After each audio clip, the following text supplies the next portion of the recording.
There's my dog. Yep.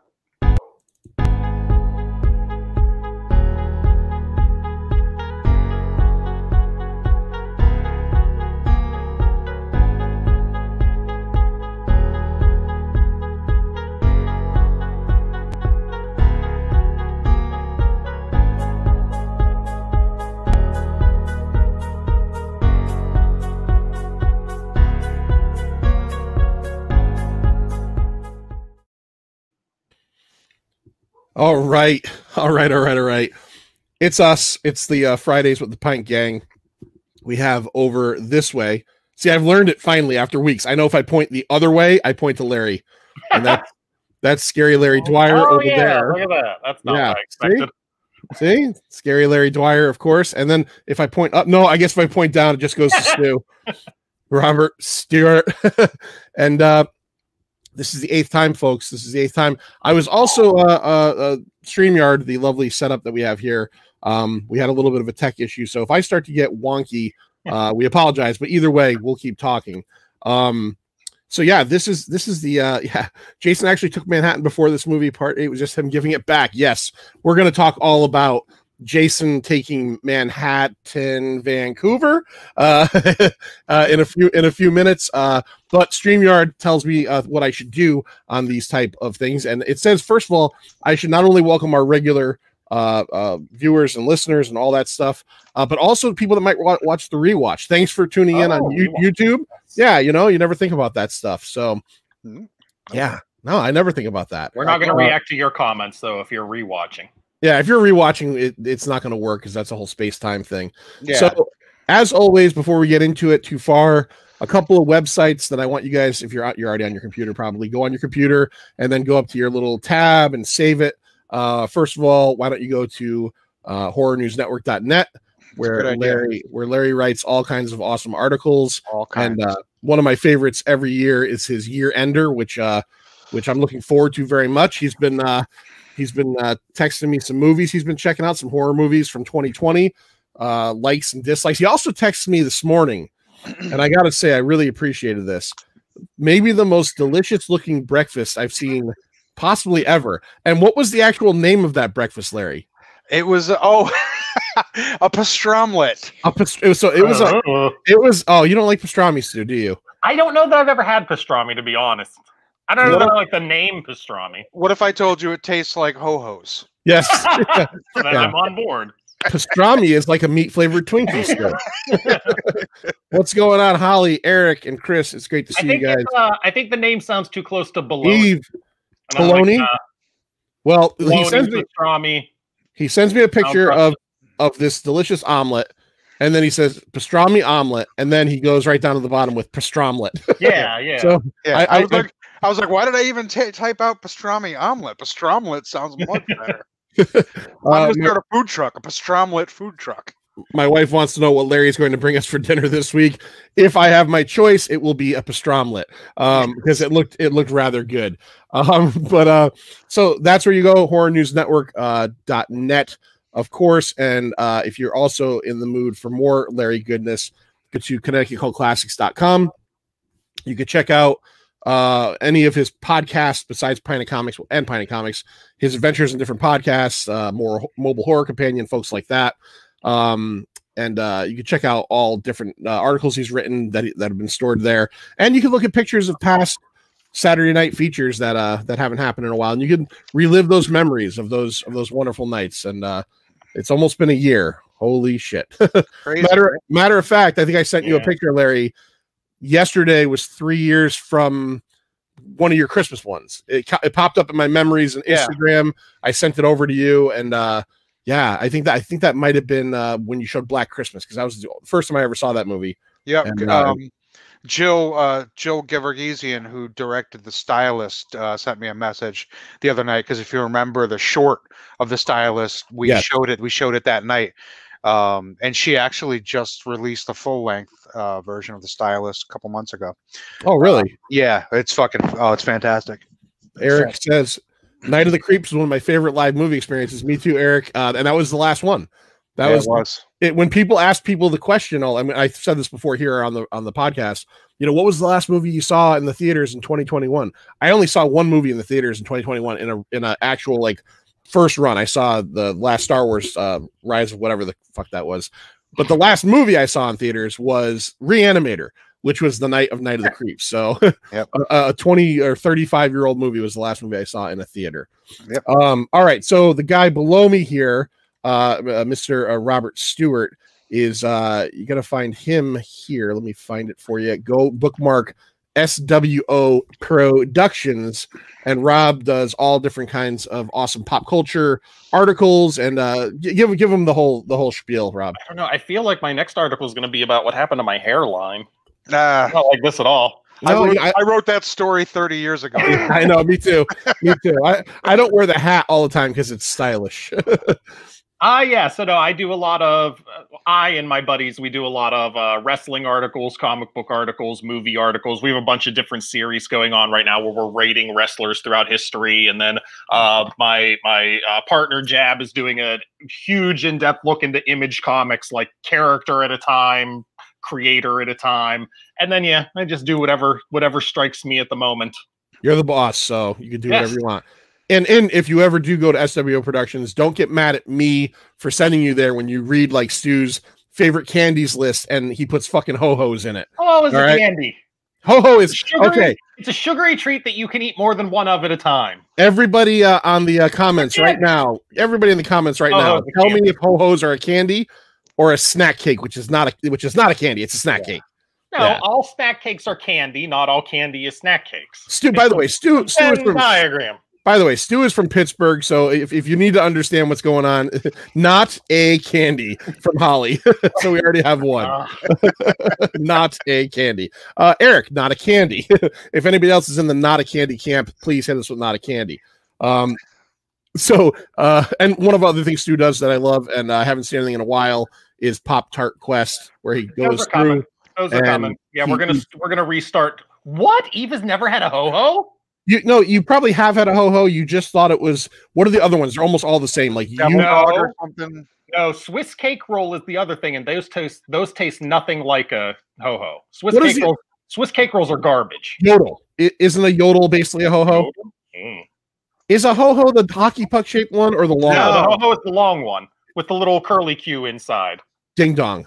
Holly knows. Ding dong. Yeah. Yeah, I don't know if I've ever had a ho-ho either, actually, now that I'm what the actual fuck? What is going on here tonight? You don't have ho-hos. Yeah, I don't think I've ever had a ho-ho. Yodel. Yeah, I'm okay. So Eve doesn't think she's ever had either. Oh my god, I'm so confused by how have you gotten to this point in life without it? I mean, even incidentally somehow eating a ho-ho or a yodel. Ring ding. You trip and fall over and accidentally eat a ho-ho. Come on. Yeah, maybe I have. There's a lovely bouche de Noël. You guys don't know what that is, do you? No, forget it. You went to fucking hoity-toity. Yeah, I went all French Christmas cakes on you. All right. Ever watch real quick before we get into Friday the 13th? Because we are going to get into Friday the 13th. You guys ever watch? My wife watches it. The British baking show on Netflix. My wife watches that. Yep. The scene where they show the diagram of what they're going to make. It looks like a goddamn blueprint of the Death Star. Like it's always these like what did you just say, Larry? What was the word you said? Bouche de Noël. That would be it. It'd be like and Sophie is going to make a bouche de Noël. And then they show it and it's got like stairs and this is like, is this a common fucking pastry in Europe? How these fucking motherfuckers we get like birthday cakes that are just regular and then maybe a little fancier. These people are eating shit with like stairways and elevators and stuff. It's it's very confusing over there. Yeah. Oatmeal pie cereal today. That sounds pretty good. Oatmeal cream pie cereal. That is interesting. No soggy bottoms. Yeah. There was a we'll get into that in a second. There was a really filthy bit in the British baking show where the really old lady who does taste testing said something about the cream in her mouth. And I just laughed and laughed and laughed at that one. Yeah, I did. All right. Let's get to it. We're gonna go to Friday the 13th, part 8.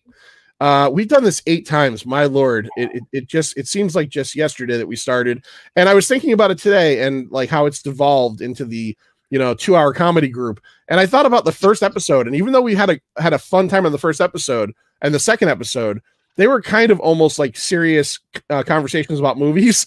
And then we get to serious business. Well, okay, the first one, there's it's a murder mystery type thing. Second one, some scary shit in it. Third one, there's still, okay. And then it just starts to like, hit the skids. Well, yeah, so, then comes the time where we have to carry this discussion. No longer can the strength of the movie carry the discussion. Yeah, Patrick has a good idea. Keep talking about snack cake. So, Friday the 13th, Part 8, Jason goes to Manhattan, or takes Manhattan. This is the 8th in the series. This is the 3rd of what Stu would call the the zombie. The Jason this is the zombie Jason trilogy. Pardon me, from Patrick. 7 to 8. The Mummy Jason trilogy. I know Patrick will get on me about that. Undead zombie. Undead Jason Mummy zombie.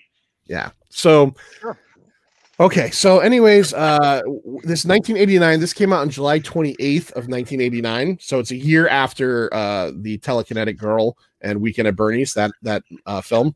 And this is competing in a summer. Competing to this, how did the lake get them to the ocean? This is probably one of the better questions. There's so many questions. Patrick has brought it up a few times in the past, and I do think that I would love to see like the geography and topography of the Crystal Lake region, because I think one of the last ones Patrick made a comment about how it's got to cover like over like 300 square miles, because and then this one goes to prove it. The Crystal Lake connects to the Suez Canal, so you can get out. Yeah. It's very strange. So July 28th, this thing was competing in a summer with like Star Trek V and Batman and Indiana Jones and this movie advertises Batman. The first thing you see in this movie is Times Square, and they immediately remind you of a much better movie. They show you the Batman logo, which was ramping up at this point like crazy back in those days. This movie, I got to tell you, the cinematographer or the director really loves Times Square. Like, really loves Times Square. And I get it because this movie's not filmed in actual Manhattan. This thing is filmed in Vancouver, except for the certain few scenes that are in Times Square. But my God, like the Times Square money shot at the very end when they come out of the tunnel and it's like a complete 360 degree. I immediately thought of Larry because I thought Larry loves the background shots, and I was watching the background looking to see if I can see different advertisements and stuff from around that time. Yeah, there was nothing cool. The coolest thing I think I saw was the old school Burger King logo. Like all right, the two bun halves and the Burger King in the middle. Eve's got a good one right off the bat. Answer this one: where the fuck did all the other students go? Yeah, that boat was pretty chock full when they took off. It was like the fucking the takeaway of the Titanic, like when everybody's like bye, bye. And then all of a sudden there's like 6 students. 7 people. Yeah. The scene where they showed the disco when they were all in the disco. Yeah, there was like 30 of them just dancing, and then then we're down to like 7 people, and he didn't kill all of them unless I think we need to start with the intro. Oh, absolutely. We're going to start with the intro. So were we 8 minutes in before I texted you and was like, I have a lot of problems. I have a lot of problems. Well, hold on. I'm going to read my messages from Larry as he watched this movie this morning. All right. So 5 minutes in, and I have major problems. I'm 5 minutes in right now, and at the 5-minute mark, that dude chucks the anchor in to hit that wire under the water. The wire from Jaws 2, by the way. Yeah, exactly. Jaws 2. And then big time problems. I want to talk to the director. I'd like to speak with the manager of this film. And then, dude. Yeah. And then 8:45 in, I'm angry. And then the last I heard from him was, I've yelled at my television. Are we to assume those kids were murdered off screen? So it starts off, we get right to the fucking with the two young kids, Jimmy and Susie, and they're on a boat. And I want to start right off the bat by saying, "Oh, please, I hope you're going the same place I am." Well, it made me really mad. I'll go one place, and then if I go different, okay. Henry, at this point, Harry, what is it, Manfredini? He's gone. He's no longer the composer. The guy who took over in 7, who worked, like they worked together. There was Manfredini stuff in there, and then that Mullen guy. All right. Now this movie is scored completely by the Mullen guy. First things first, the score to this movie is terrible, and you immediately notice how much of a difference Manfredini made in those first 6 plus a little bit of 7. His themes, they actually were, kind of what's the word, like atmospheric and kind of scary. The music in this thing is just a solid waste dump. Dude, this opens on a bunch of shots of New York City. Of the Twin Towers. With yes, the Twin Towers and the Statue of Liberty and certain other things, and then Times Square, but with like what sounds like the theme song from Best of the Best playing. Yeah. I'm like, where the fuck is the hockey mask? Like, it's not exploding. The Night Court. Yeah, there's no hockey mask coming at me. It's just like little vignettes of like, 2 dudes like from Color Me Bad shooting heroin in a fucking alley. To be fair, it's all of the characters and all of the settings that you will eventually meet. Eventually, it is. They just show you the heroin dealers, those punks whose radio he kicks over, the subway car, the diner they end up in. They show that in the beginning. Yeah. Yeah, which is Times Square Diner. The bucket of toxic waste with a rat in it. Yeah. Yeah, it is there. Yeah. I mean, I'm already pissed right off the fucking bat. Like, I'm angry. I'm like, this intro, it's like, again, the music reminded me of like is like a Christopher Cross song or something. Like, it was written by this Mullen guy. So that was actually written and performed by the guy who did the score as well. Mm-hmm. And he was talking, and of course, after I watched the movie, I watched the making of on the newer DVD Blu-rays, and he's talking about how, I really wanted to get New York in a song. And it's like, this, my friend, is not it. No. This is a bad example. No. I'd rather listen to Arthur's Theme by Christopher Cross. Like, I love Arthur's Theme. Yeah, that's New York in a song. Fuck this song. That's New York in a song. No, here's what I got right at the start of the movie when you get to Jimmy and whoever it is they're making out, and he's like, "Oh, a little kid drowned in this lake," and he says, "Kid drowned in this lake 30 years ago," and I was like, "Check your fucking timeline, Jason movies. That is objectively inaccurate." Stu, but the bigger problem with that is they're literally about to fuck. Mm-hmm. These two are about to fuck, and he's like, "Hold on, before we bang, let me go throw this anchor." Okay, maybe it needs to be anchored, but then he climbs back in and he's like, "Let me tell you about Jason." Yeah. Like, I've been into a lot of situations in my life where I was about to bone, and I'm not just like, who I'm thinking about right now. When he's right before they fucked, when he said, "I've got to go drop the anchor," my wife said to me, she goes, "Is that like a sexual euphemism?" And I'm like, "No, this dude's gonna go drop the anchor." But you know what? I want to bring something up before we go any further. Eve posts something that I had already planned. Was she pregnant, Stu? Now, that is a question that can only be answered by one person, and that is Robert Stewart, pregnancy PI. People put a lot of weight on me every single episode since part 2. Ginny was definitely pregnant. I don't know that anybody was definitely pregnant here. I didn't get any subtext. No subtext in this one? Subtext. Okay. All right. That's fair. Yeah. That's fair.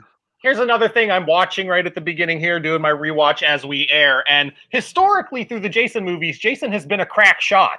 Like, Jason harpooned that one guy through the eye. Jason is chucking, throwing daggers at people and getting them in the head. He finds these 2 people on the boat from 5 feet away with the harpoon gun and misses. Completely. Yeah. Which led me to ask myself, is Stu watching this and saying, "This is a different Jason"? Because I did ask myself that. We have talked about how Camp Crystal Lake just leaves all their bodies in the bottom. It could just be anybody that got electrified in the beginning of this one. That could be Lake is a hotbed for dead corpse activity. Listen, I don't know that that's not Tina's dad with a hockey mask on. It could absolutely be. He clearly doesn't have a utility belt. Exactly. Very well. He doesn't have a spine anymore. Jason had a spine showing in the last one. What happened to his spine? This is Tina's dad. This is Tina's dad, Jason. Holly says I'm here for this. He's down and I give him a break. I again watching the making of, One of the things that I was pretty amazed at, and it all goes to show this was made in 1988 or whatever. For this was a $5 million budget. This thing only made 14 million. So again, this pretty much shows why for 4 years after this we didn't get another Jason movie. But one of the things they mentioned was they had the girl who played the girl who's gonna get banged on the boat, and she said that they actually shot the spear gun at her. Like, she had to stay still, and they shot the spear. She said the look on her face was absolute abject terror. And I'm thinking to myself, what the actual fuck? Like, you probably didn't have to do that. But luckily, I guess there's literally any other way you could have shot that. Yeah, you could have done a lot of things. Editing is everybody's friend while making a movie. But apparently they shot at her with the spear gun. And again, this movie was a huge victim of MPAA cuts. I saw a couple of the cut scenes. The kills in this one, again, much like the last three or whatever, have been pretty weak in terms of like gore. The scene where he impales Jimmy with the spear gun, you barely see anything. In the actual uncut version, you get guts shooting out and blood geysering and everything, and they just didn't show that because they were worried they're gonna get an X. I was gonna say Larry has something, but so do I. Go ahead. I just wanted to raise my hand. I did have a question. And this is one of the things that really majorly bothered me at the beginning of this movie. Again, it's when whoever the kid's name was, Billy from Stranger Things, was about to fuck the girl, and he's talking about Jason, and they flash back to a scene of Jason drowning, and it's some normal looking kid with a full fucking head of hair. Well, that's a whole question in this movie. Is in this movie they seem to make us think that maybe Jason only got like Toxic Avenger looking after he drowned. But if you look at part one, when he comes clearly not the case. Yeah, when they show him, when his mother's like, I was there and the counselors were blah blah blah, and they show Jason drowning, he's got a big lumpy fucking head, and he's bald. Yeah, that's you can't decide what Jason looks like. Yeah, what I think this one was trying to wreck on some stuff.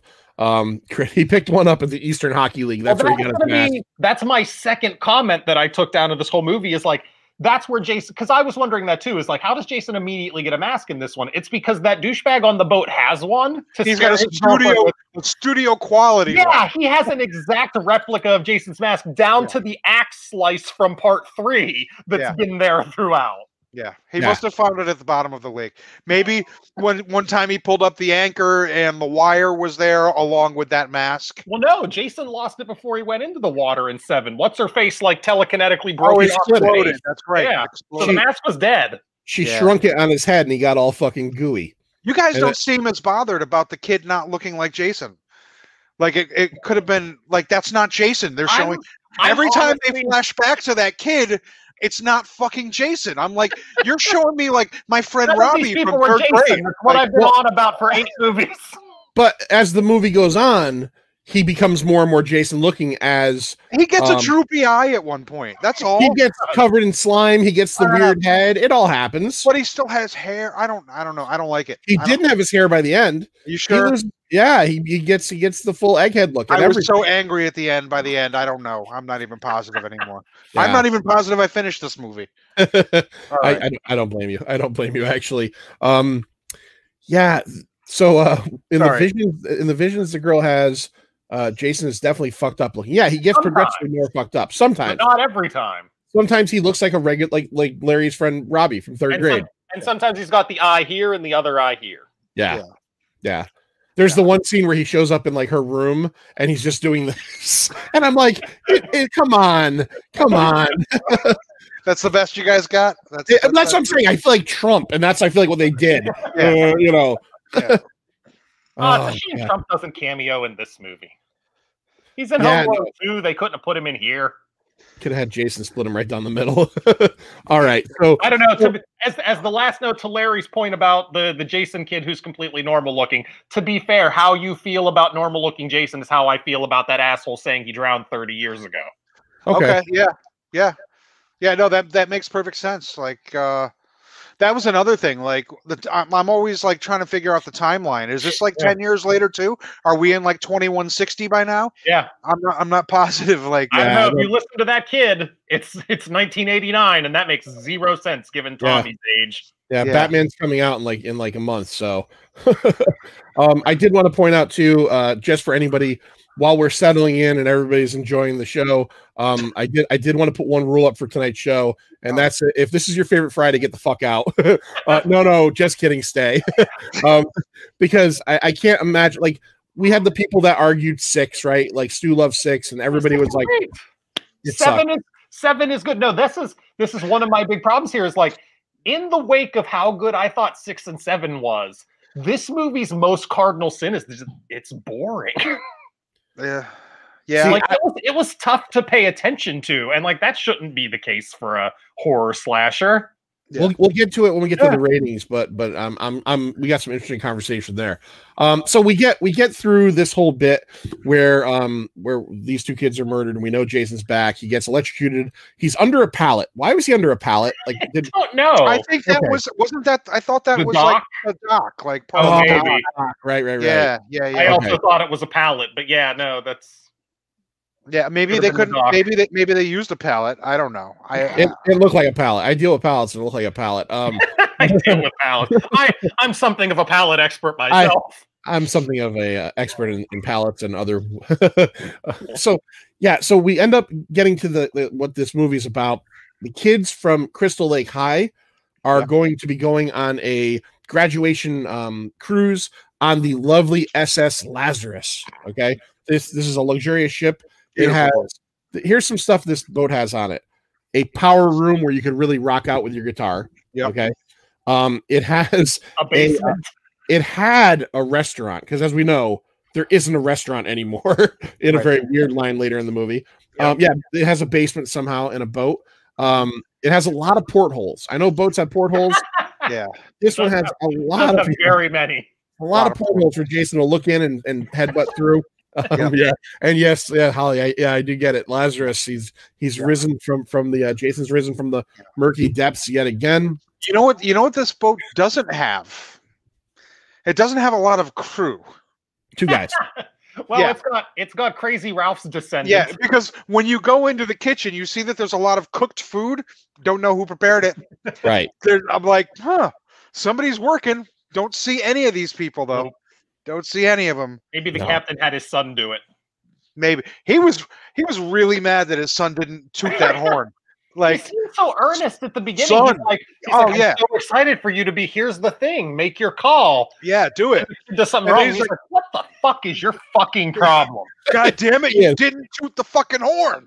He is the world's worst dad. Like, he literally gives him this incredible gift, and he passes. First of all, this kid is expecting to go on his senior class trip, and now he's the captain of the boat. That's a bummer.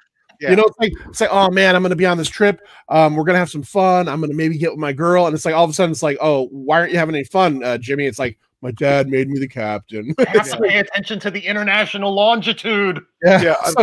I've got to do this. And my girlfriend's got a Stephen King pen, and I can't fucking. Then her teacher gave her. I'm like, that's a teacher? I thought it was her mom. Like, that was the weirdest beginning ever. Weird, yeah. I'm like, I don't know are they going to kiss to either of those people? I thought they were going to kiss. I thought they were going to kiss. I was like, I think they're going to kiss. And why would Stephen King be using a pen from 200 years ago? Yeah. I'm like, there's no way Stephen King used a fucking fountain pen in high school. Like. I mean, and I know we're supposed to, but the second you see that pen, all you know is that she's going to stab Jason in the balls with it at some point. You're like, oh, someone's getting stabbed. Yeah. The character in this film is billed as Admiral Robertson. He's an admiral. The guy in charge of the Lazarus is an admiral. That's pretty fucking amazing. I have no idea what admiral means compared to anything else. It's way above captain. It's like maybe 1 or 2 above captain. It's a high Navy rank. It might be the highest Navy rank. I could be wrong. I do admire admirals. What's a rear admiral? It just seems like a backwards compliment, like you know, a backhanded compliment. It's like, you're an admiral, but you're a rear admiral. So everybody's I'm in charge of the boat. Yeah, but you're in charge of the back of the boat. The back. You think it would be a stern admiral at that point, but no, they call it a rear admiral. So he gives him the box, and he's like, that sextant was what I used, and here's also a really expensive, like, you know, GPS unit, and you know, make the call. And he doesn't even tell him to actually do it. He just goes, plot your course. The kid says, I plotted my course, which is what he told him to do. And then he's all on him that you didn't like blow the horn and call in the fucking thing. Yeah. I'm like thinking to myself, motherfucker, he didn't even say like the order yet. He just said, I plotted my course. Slow your roll, dude. Maybe he knew. This kid, did you guys notice, like, for what would be considered like the romantic lead in one of these movies, he's like a nervous wreck the whole fucking thing. He is. And you know, all I could think of whenever I saw him was Lloyd. He looks like Lloyd to me. I don't know. I'm like, I was hoping Lloyd would be here because I think I called him Lloyd a few times. I was like, Lloyd, don't do that. And I'm like, that's not Lloyd up there. I've got to stop that. Like, Jesus, we've got like Admiral school going on in our comments over there. So our good buddy here, Chris, says Rear Admiral is the lowest admiral, like a brigadier general. But but Admiral is the highest rank of naval officer. So the rank Admiral, Vice Admiral, Rear Admiral, upper half, Rear Admiral, lower half. Can't explain why. And Lou says Rear Admiral is a 2-star admiral. Okay. I've never said the word admiral more in my life than in the last minute. And the only one I care about is Akbar. That's the only admiral I give a shit about. And it's officially become one of those words where the more I'm looking at it, the more I'm like, that cannot fucking be that word. That's not a word. That can't be a word. And you know, and Admiral Akbar was the most important admiral because he taught us all a lesson. Do you know what lesson he taught us to? Traps. It's a trap. Yeah. Stay away from traps. I don't know.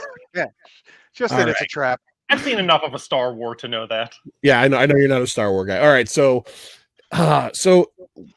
we get this group of disparate weirdos because that's what this group is here. We have our heroine, Rennie, okay, played by the least she's a good-looking girl, but she's very sleepy. The actress is very sleepy, and she has the least, like, I don't know, her name in real life is what was it, Jensen Daggett?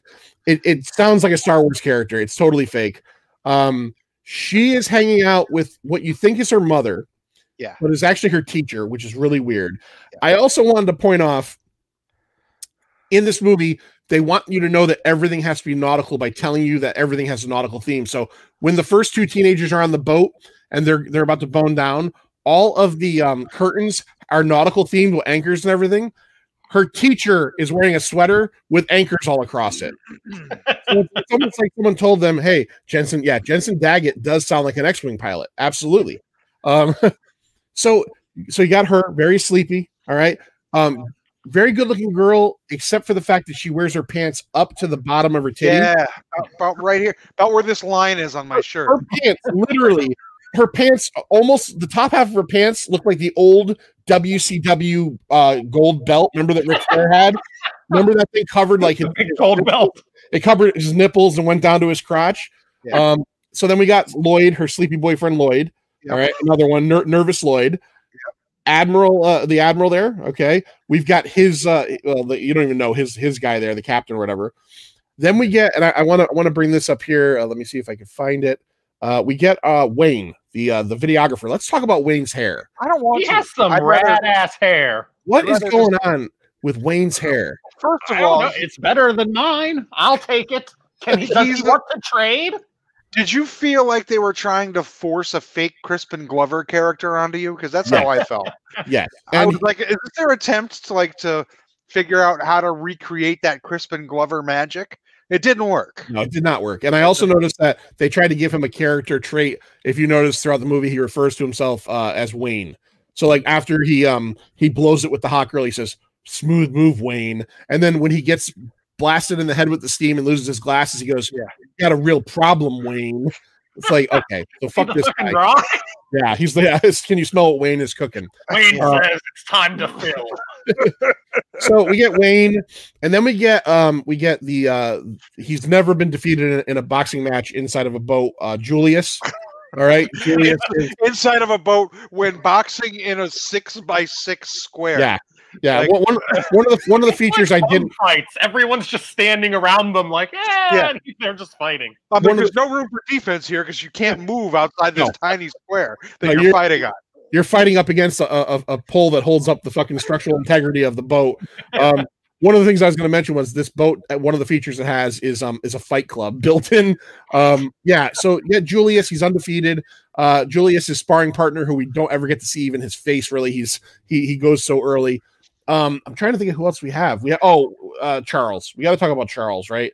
the uncle. The uncle. Oh, okay. Uncle, who, as we watched, my wife said, this is the grumpiest fucking guy on earth.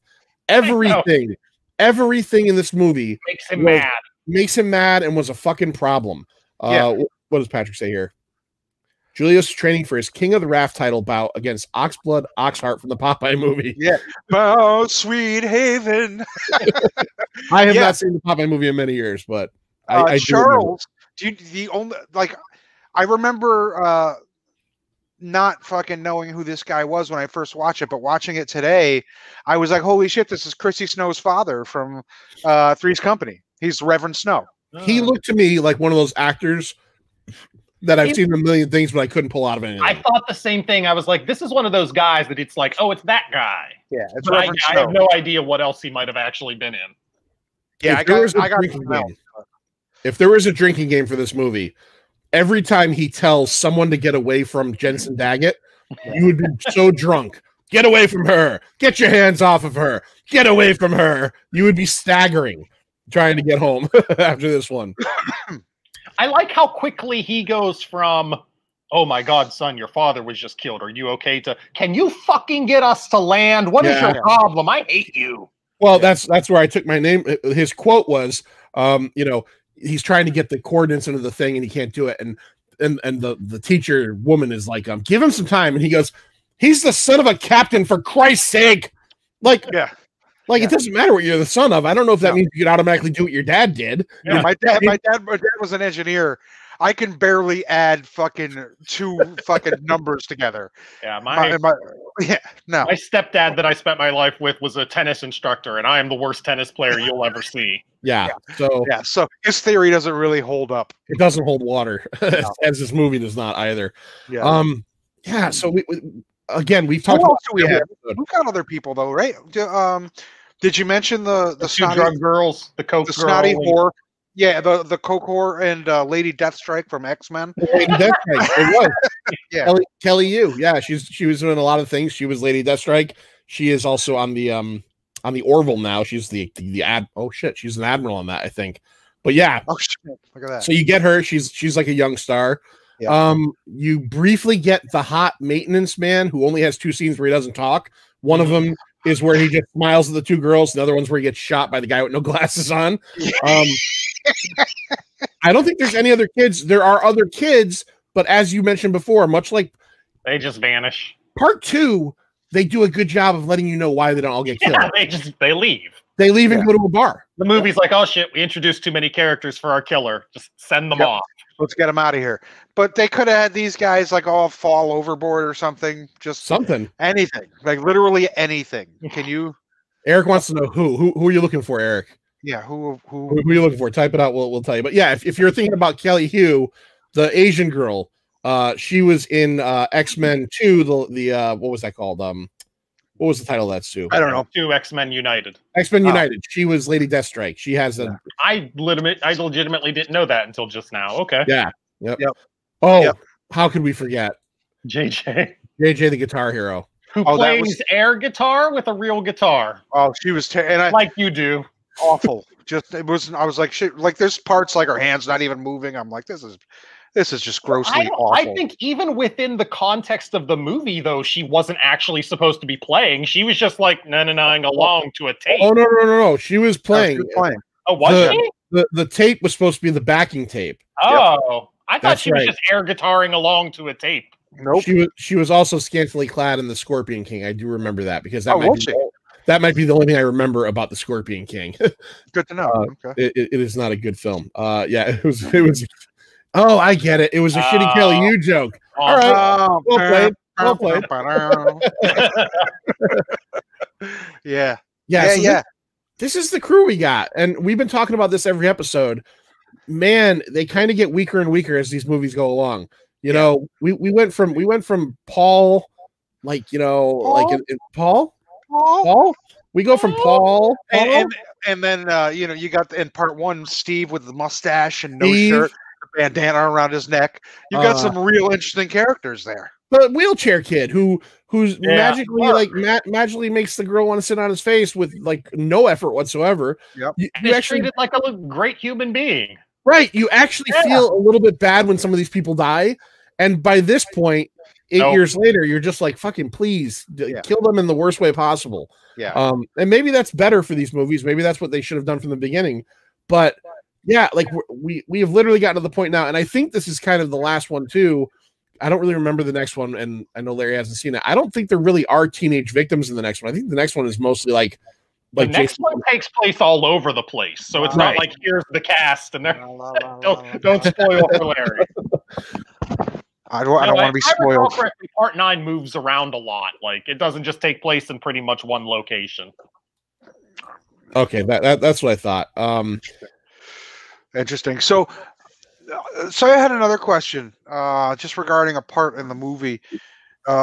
This girl who's hallucinating all manner of Jasons, some normal looking, some with a slightly askew eye.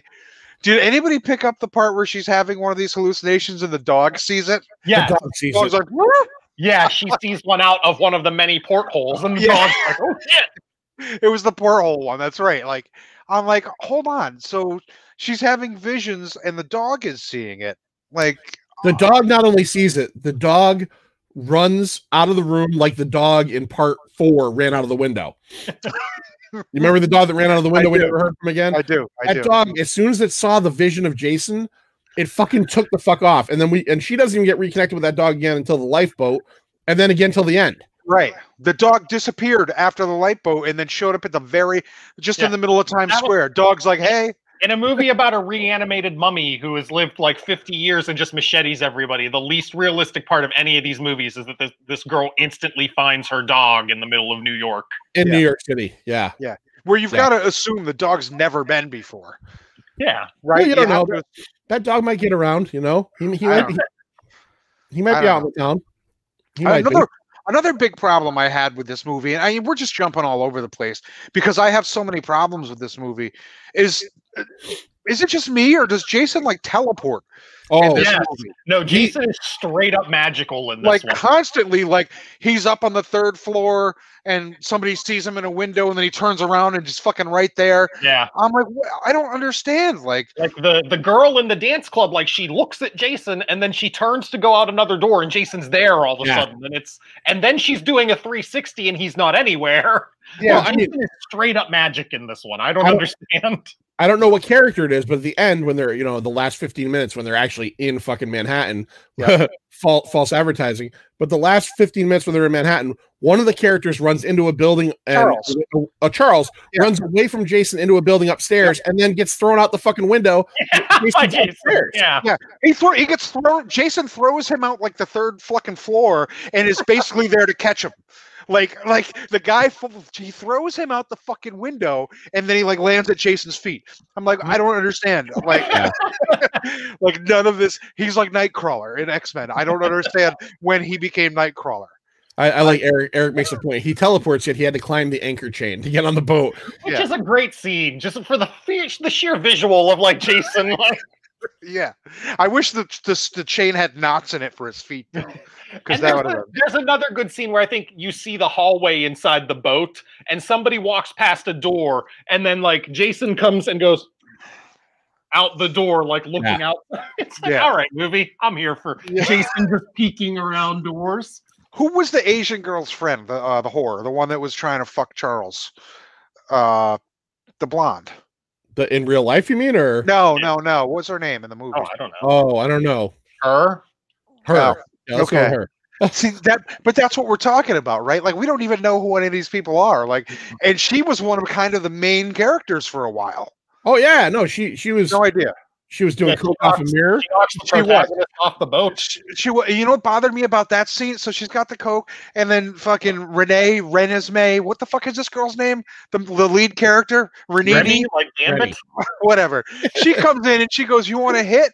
No, it's not a hit. It's a bump. It's a rail. It's a line. You're not smoking weed. It's not a hit. You guys can't even get your drug talk right. I'm not here for this movie. And Kelly Hugh was very worried about doing cocaine because they were going to take away her science scholarship. It's like, yeah.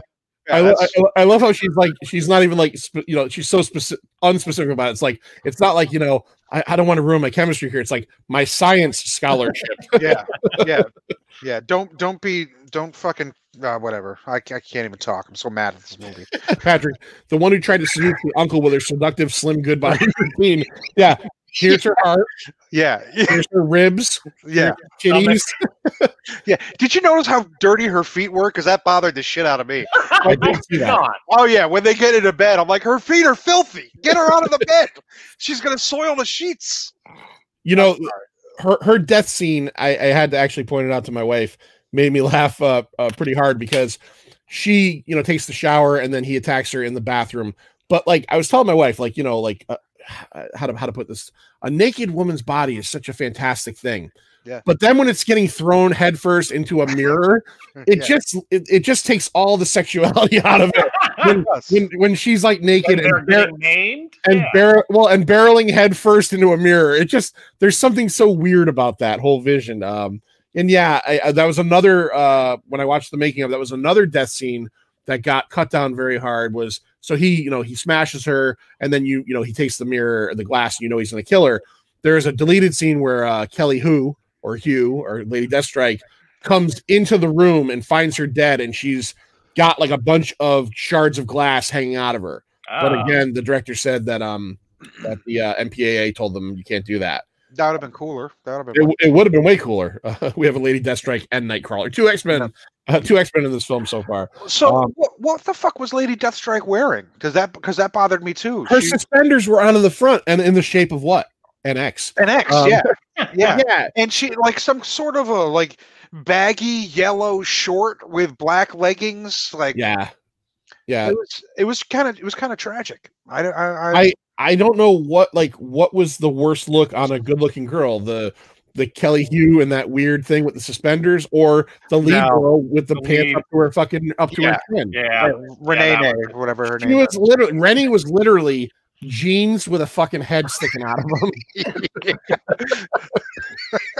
That's all she was. That's all she was. Oh God, boy, this so. Oh man. Are you at a loss for this one? I'm not really at a loss for this one because I don't know. I'm still formulating where this stands, like rating wise. We'll get to that. Yeah. I'm still formulating where this stands, but I will say this just for conversation. You mentioned before, Stu, it was boring, and I know I saw some of the comments say it was boring, and I know a lot of people like 6. I got to admit, I think I was more involved watching this one than 6. That's absurd. And this movie is not good. I won't stand for that. This movie is not good. Let's table that. Let's table it. Yeah, I know. I feel like too much is gonna come out. Yeah. All right. Let's table it. We're still on the boat. I think last we were talking about we're still on the boat, right? Before or after Jason pulls the fire alarm? Why does he do that? Jason suddenly becomes the boat to blow up, and then he alarms everyone that it's going to happen. But let's remember the boat's going to blow up because he threw a kid into an electrical panel. Yeah, and when the kid landed on it, instantly he caught on fire. He was instantly on fire. As soon as you touch electrical panels, you just catch into fire. Yeah. Okay. When he gets thrown into that fucking electrical panel, if you watch that scene, the first thing that goes up is his fucking pants. Yes. Yeah. And it is just about the funniest fucking shit I've ever seen. Mm-hmm. He starts sparking and his pants immediately fucking explode into fire. I'm getting slack from everybody. Joe won't stand for it either. He's on your side, Stu. I think even Eve is saying what the fuck to that, that my preference might lay with didn't say does, might lay with this movie over 6. Even Patrick, well, 6 has problems, but this one is way worse. All right. We're getting there. All right. Yep. So, you Jason irrationally hated 6. It makes me sad. We'll get there, Stu. We'll get there. We'll get there. So is the pulling of the fire alarm the end of the boat? Like that's about when that's the end of the boat. Evacuates, right? I mean, things keep happening for a little bit afterwards, but it's all just chaos and confusion. So everybody evacuates, and the black kid jumps into he does the Jason basically, and jumps into the fucking boat with them, and they see Jason up still on the boat. So we're to believe that Jason swam after them Yes. From wherever they were and kept up with their lifeboat the entire way, because like within 2 minutes of them landing in Manhattan, he's right up after them. He is literally right behind them. Yeah, he's literally right behind them. Like, why didn't he just tackle the boat? Like, I don't want to just took the fucking boat. I don't want to jump ahead too far because Larry brought something up that I want to go with. Is that he says that Jason sets off the fire alarm. Mm-hmm. Jason doesn't just set off the fire alarm. Jason disables the radio on this thing. He literally goes full. Do you know who Firefly was in Cobra and G.I. Joe? He was the saboteur. Jason sabotages the fuck out of this boat repeatedly, and he keeps on doing little things. I did ask myself, I'm like, how does Jason know what like the phone antenna looks like on a boat? Like, how does he know what he's doing? Right. Like, how many times has he been? Hallie's got a great point. Why teleport when you can? Why swim at all when you could just? I think it may have been Patrick. Somebody else covered this earlier in the comments. Though water is Jason's weakness. He's not at full power in water. That's why he had to climb up the anchor thing. But he couldn't teleport onto the boat. But he's so weak that he swam for like 2 to New York City. It just weakens him from having his teleporting. Gotcha. Okay. He still has movement. Yep. Jesus. It's like in D&D, he just gets slowed. Yeah. Oh, okay. He rolls a 20 side. Yeah. He can only move 3 squares instead of 6. Yep. Okay.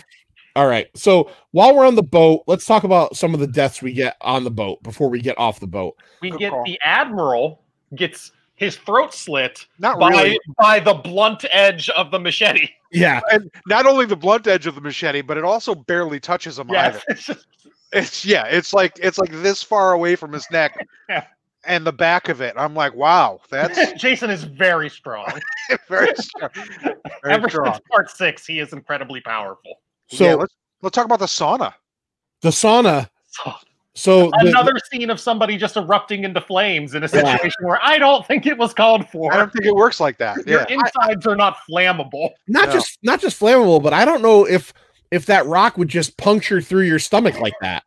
It would probably take a couple of fucking smashes to get through someone's like midsection with a rock. I would think so. He fucking hits his kid in the midsection. The kid's midsection fucking opens up like the thing. Like the fucking it's crazy. And immediately bursts into flames because, as we all know, your small intestine's fucking made of gasoline. Yep. I will say one of the deaths, and it's a lame death with a great ending, is when he kills Kelly Yu, because it's a lame death because he just lifts her up and chokes her to death. But the scene where he slams her to the fucking dance floor is pretty fucking like violent. Like, he literally has her up in the air, and then they go to a wide shot, and he just fucking, like, I don't know, Stu, you're a wrestling guy. What, power bombs her? Like, power bomb. He power bombs her onto the fucking floor. It was like Kevin. It was like a Kevin Nash power bomb. Yeah. It's like you can't skip over JJ getting impaled. I guess by her guitar. I don't. The Flying V. Yeah. I don't think did she get impaled? I thought he just cracked her in the skull with it. I don't know. Yeah, it wasn't good. It's anything. I was confused by her. Did we talk, because you had mentioned something about intestines a little bit ago. Did we talk about when Jason harpoons that one guy and he comes out with what is clearly a bunch of rubber tubes that I guess are supposed to be his intestines? No, that was part of the harpoon gun. That's like the pneumatics. Oh, okay. Because they show it before he stabs him. Yeah. Stu, have you never used a harpoon gun, Stu? So, come on. Show of hands here.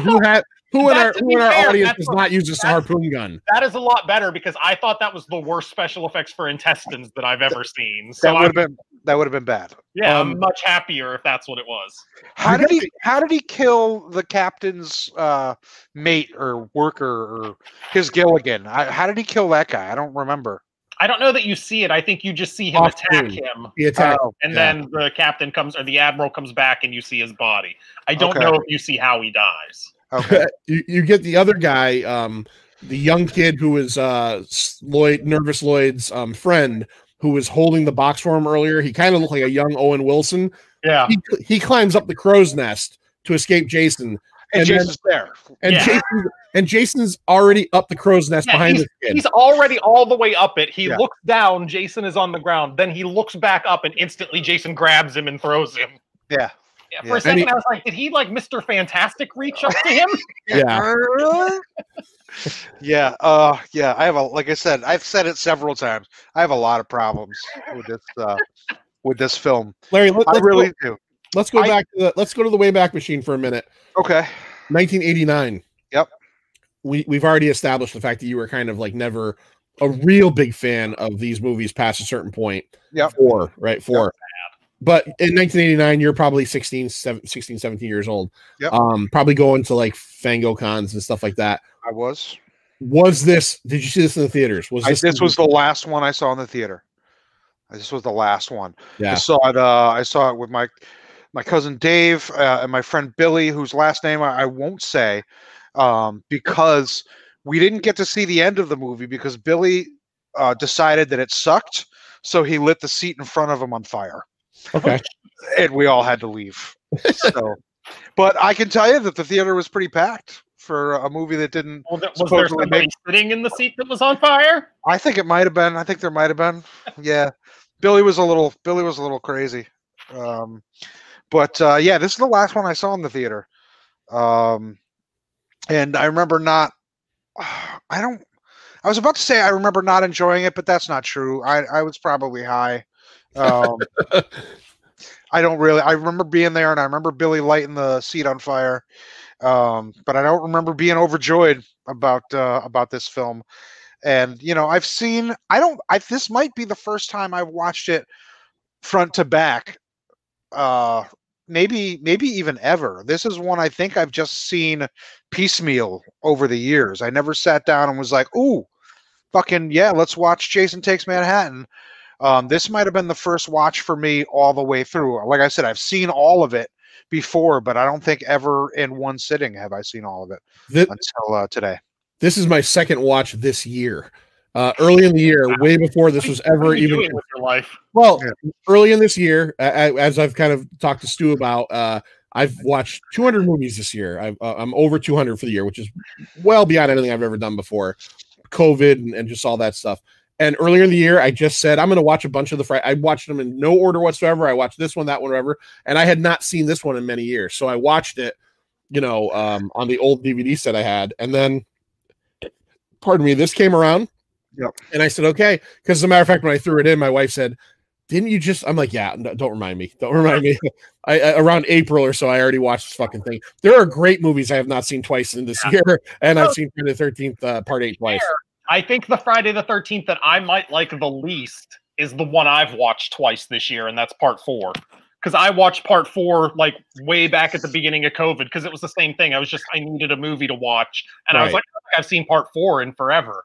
So I watched that, and I was like, no. The first 5, in my opinion, the first 5 of these movies make really good. Part 1 and part 2 make really good viewing.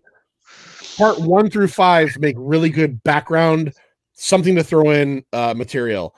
Where I'm slowly learning that like 6 and up make like I'm only going to watch this if I have to for a podcast or any other reason. Now Eve says we do see that guy get killed. I think she's talking about the Gilligan. Gilligan guy. So yeah, this is a sign of a movie like this is where 3 of us watched it and don't remember. Like, I don't remember that. And I just finished watching it like 3 hours ago. So yeah, I'm gonna be honest. You asked me how he died, and on my TV, it happened 5 minutes before you said that, and I don't remember. Yeah. So there you go.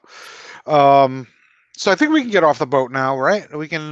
Yeah. Well, we get off the boat, and so we got all the dead people. Julius gets fucking thrown off the top rope. As they say, he gets thrown off of the boat. He's the second person to get thrown off the boat in this movie, by the way. We didn't talk about that. Rennie. That might be my favorite part of the whole fucking movie. Like, did you notice falling off the boat? Where she knocks her off the boat. Yeah. She doesn't even get reprimanded. Like, not even in the slightest. Like, she literally knocks a girl off of the ocean. Boat into the ocean. Yeah. That's like, that is pretty much attempted murder. I'm pretty sure in most places. Not even pretty much. Yeah. That is straight attempted murder. Like, and then you're going to the brig. I'm sure there's a brig on this boat. There was once a restaurant. There's a dance club. I'm sure there's a fucking brig. There's got to be a brig. Yeah, ask Admiral Akbar where the brig is and fucking get in it because you just tried to kill that girl. And Charles... Maybe that's what happened to all the other kids. All the other kids did something even worse than her. They were all in the brig. Right. Maybe that's a fucking good point. That's a good point. Maybe the brig was fucking full of shit.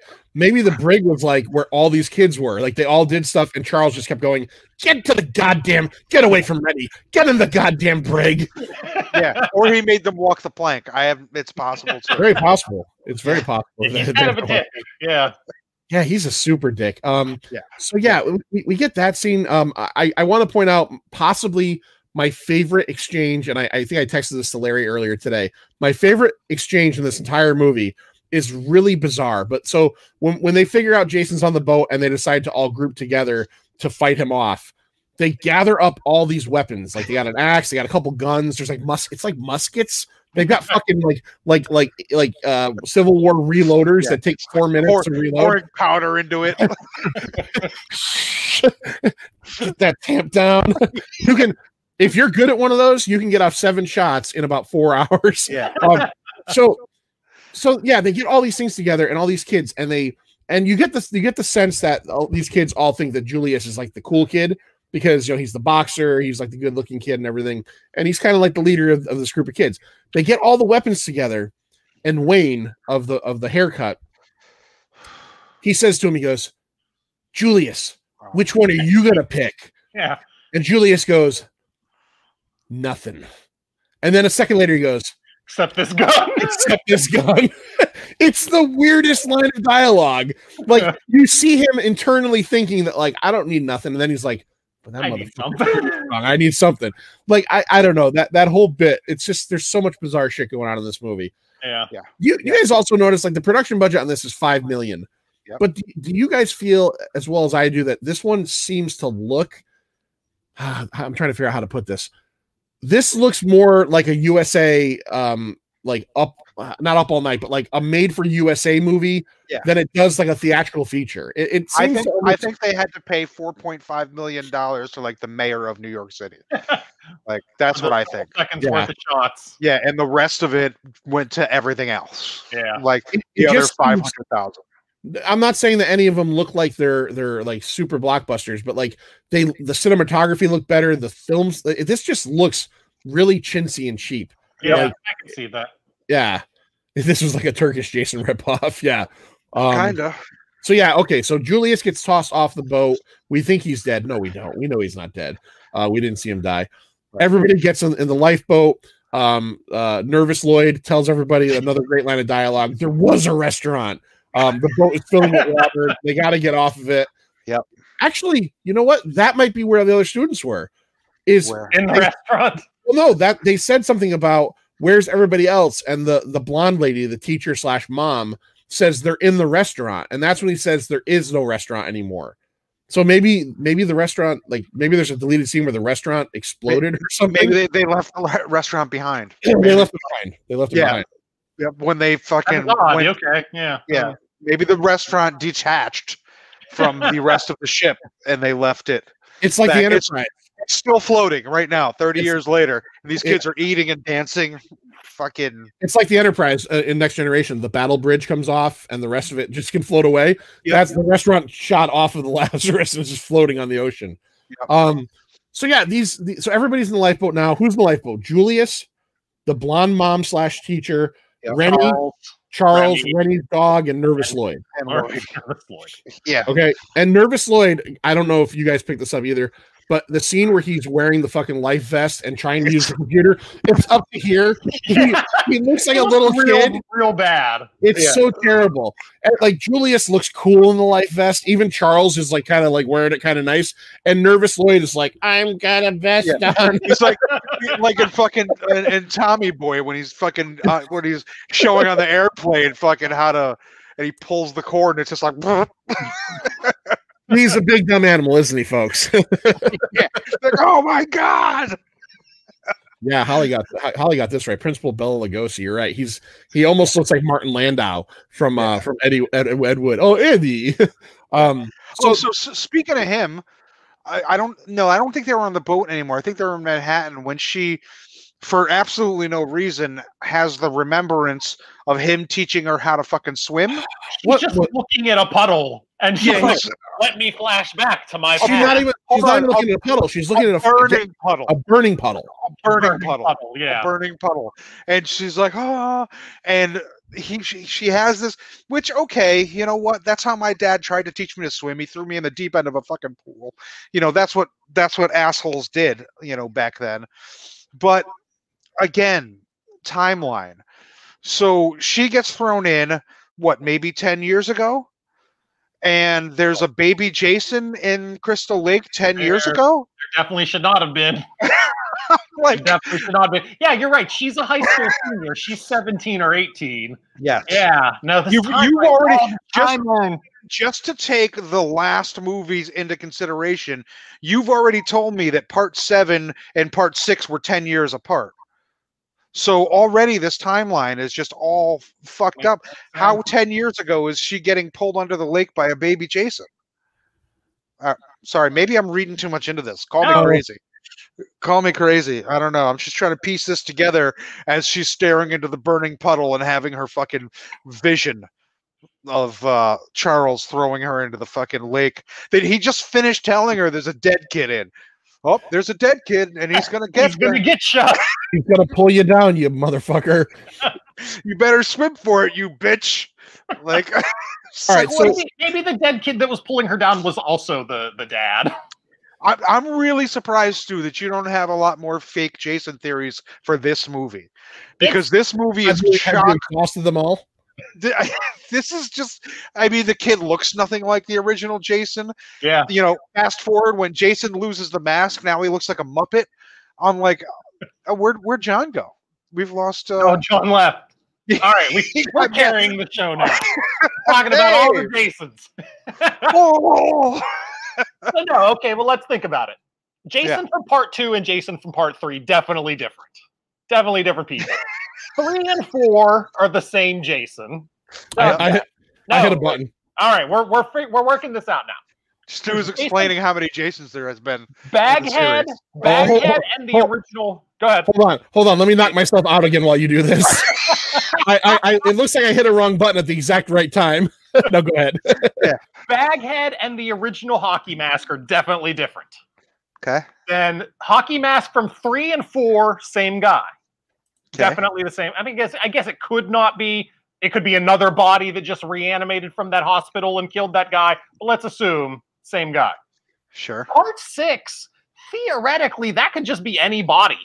Anyone. Like, who built a headstone and buried Jason? Like, Tommy, we already know was insane. He could have just dug up a random grave and reanimated some corpse with a utility belt. It's possible. And then 7 is definitely the same as 6. And 8, yeah, this could just be anybody under that lake. Yeah. He doesn't have a utility belt. He doesn't have a spine. Yeah, in 7, this guy has fucking spine showing and bones everywhere. Dude, the first scene when Jason goes to pull himself up on Billy from Stranger Things' boat, like, his glove is ripped and you see his pinky and his normal hand. Yeah, I'm like, hold on. Like, this is just, it's Tina's dad. I'm back to Tina's father. That's who I think this is. This is Tina's dad. I'm here for Jason part 8 as Tina's dad. So this is Baghead, Hockey Mask, second Hockey Mask, Tina's dad. This is fourth Jason. Maybe that kid that was pulling Renee under the fucking lake was just somebody that Charles killed. Somebody else. It was somebody Charles killed. Because I think Charles is a murderer. Okay. I think Charles is definitely a fucking. There's something wrong with that dude. Yeah. When his daughter, or whenever this girl was like 6 years old, that was the neighborhood boy who had a crush on her, and Charles just drowned him. Yep. So I think we blamed it on Jason. Yeah, I think we've got a whole other series here. This is not really Friday the 13th. This is not Jason Voorhees. John wants the topography of all of Crystal Lake. I just want some kind of chart of all of the bodies in Crystal Lake. Well, I'll tell you what I do want at the very least. So, you know, we're not done, but this is the last one we're going to be doing for this year. Christmas and everything coming up, and we've been doing this in September. We're obviously coming back in January, but maybe with a little bit of a break there, a couple weeks, maybe everybody out there that listens and watches can do us a favor. It's homework. Figure out a timeline. Figure out a timeline for what's going on. We'll start with the timeline. Then maybe if we solve the timeline, we can go to the geography of Crystal Lake, and then we can start looking into Stu's theories of the different Jasons. All the multiple Jasons. multiple Jasons, because and None if of you're which gonna, are Jason Voorhees, none of which are Pamela Voorhees' goddamn son. that's fine. But if you're gonna map out this fucking Crystal Lake, you better show me how it connects to the Atlantic Ocean. Don't show me some fucking map of Crystal Lake that does not have a channel wide enough for that boat to connect it to fucking the Atlantic Ocean. All right, but before we get into too much of the Manhattan stuff, which we're heading towards right now, Yeah. I would like all 10 minutes of it. I would like to take a minute and just show everybody something that I saw earlier today that we talked about earlier in the show. See if this works, and I want you all to get very excited for this. It is the pastrama. That's a pastrama. That does look good. That's a pastrama. What is that? Is that rye? Bacon? That is rye. Yes, that's Rye is no, good bread. no, that's pastrami in there. That's why it's a pastromlet. It looks like bacon. Does it taste like bacon? No, pastrami doesn't taste like bacon. It tastes What does it different. taste like? Like pastrami. There's really no way to describe it. Like salami? Nope. Bologna? No, Ham? not at all. None of those things. Prosciutto? Nope. Yeah, I mean, honestly, if you're going to go closest to pastrami, closest, and I know it's not the same, is maybe corned beef. Like in like a range, same family, I guess. Yeah, it's the same family. It's the same genus, not species. So, like, it's not a bacon. It's certainly not. Stu, for fuck's sake, help at all because I 100% never had corned beef. What fucking Stu? Corned beef. Corn and beef aren't the same thing. It's corn. Corn is a vegetable. It's corn. Is a beef. Good Lord. Is it just like somebody got ground beef and put chunks of corn in it? And don't you live? There's no corn involved, Stu. It's Why is it called that? It's corn. It's It's corn. It's brined. Brined. It's brined. Stu, for fuck's sake, what do you do on St. Patrick's Day in Pittsburgh? I don't know. I'm not Irish. Yeah, I'm not Irish. So seriously, don't you live like what is the name of the place you guys have out there that's like the sandwich place? It's like everybody loves. Permanis. Permanis. Go to Permanis this weekend. Take your wife out. Be safe. Wear a mask. I was gonna say it's COVID out. I don't think I'm gonna go to. Well, go pick one up and get yourself a half of like a pastrami. Try it, and then we can talk about it on the next episode. Because Stu. Here's your homework. Pastrami, and I'm gonna order some fucking corned beef, and I'll compare them.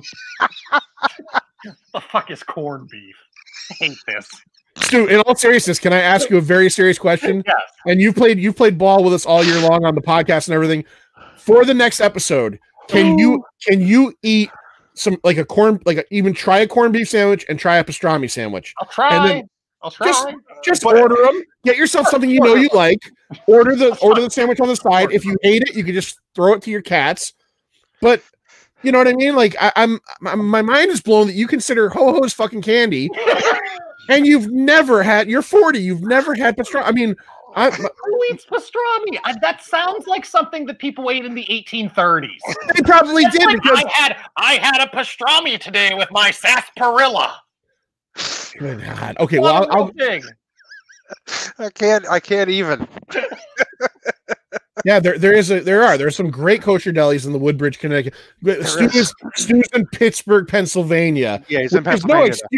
Which is no excuse because you would think that they probably have a ton of fucking it's like a blue collar town. Everybody eats meat there, Stu. Yeah, and meat that has names like burger, corned beef.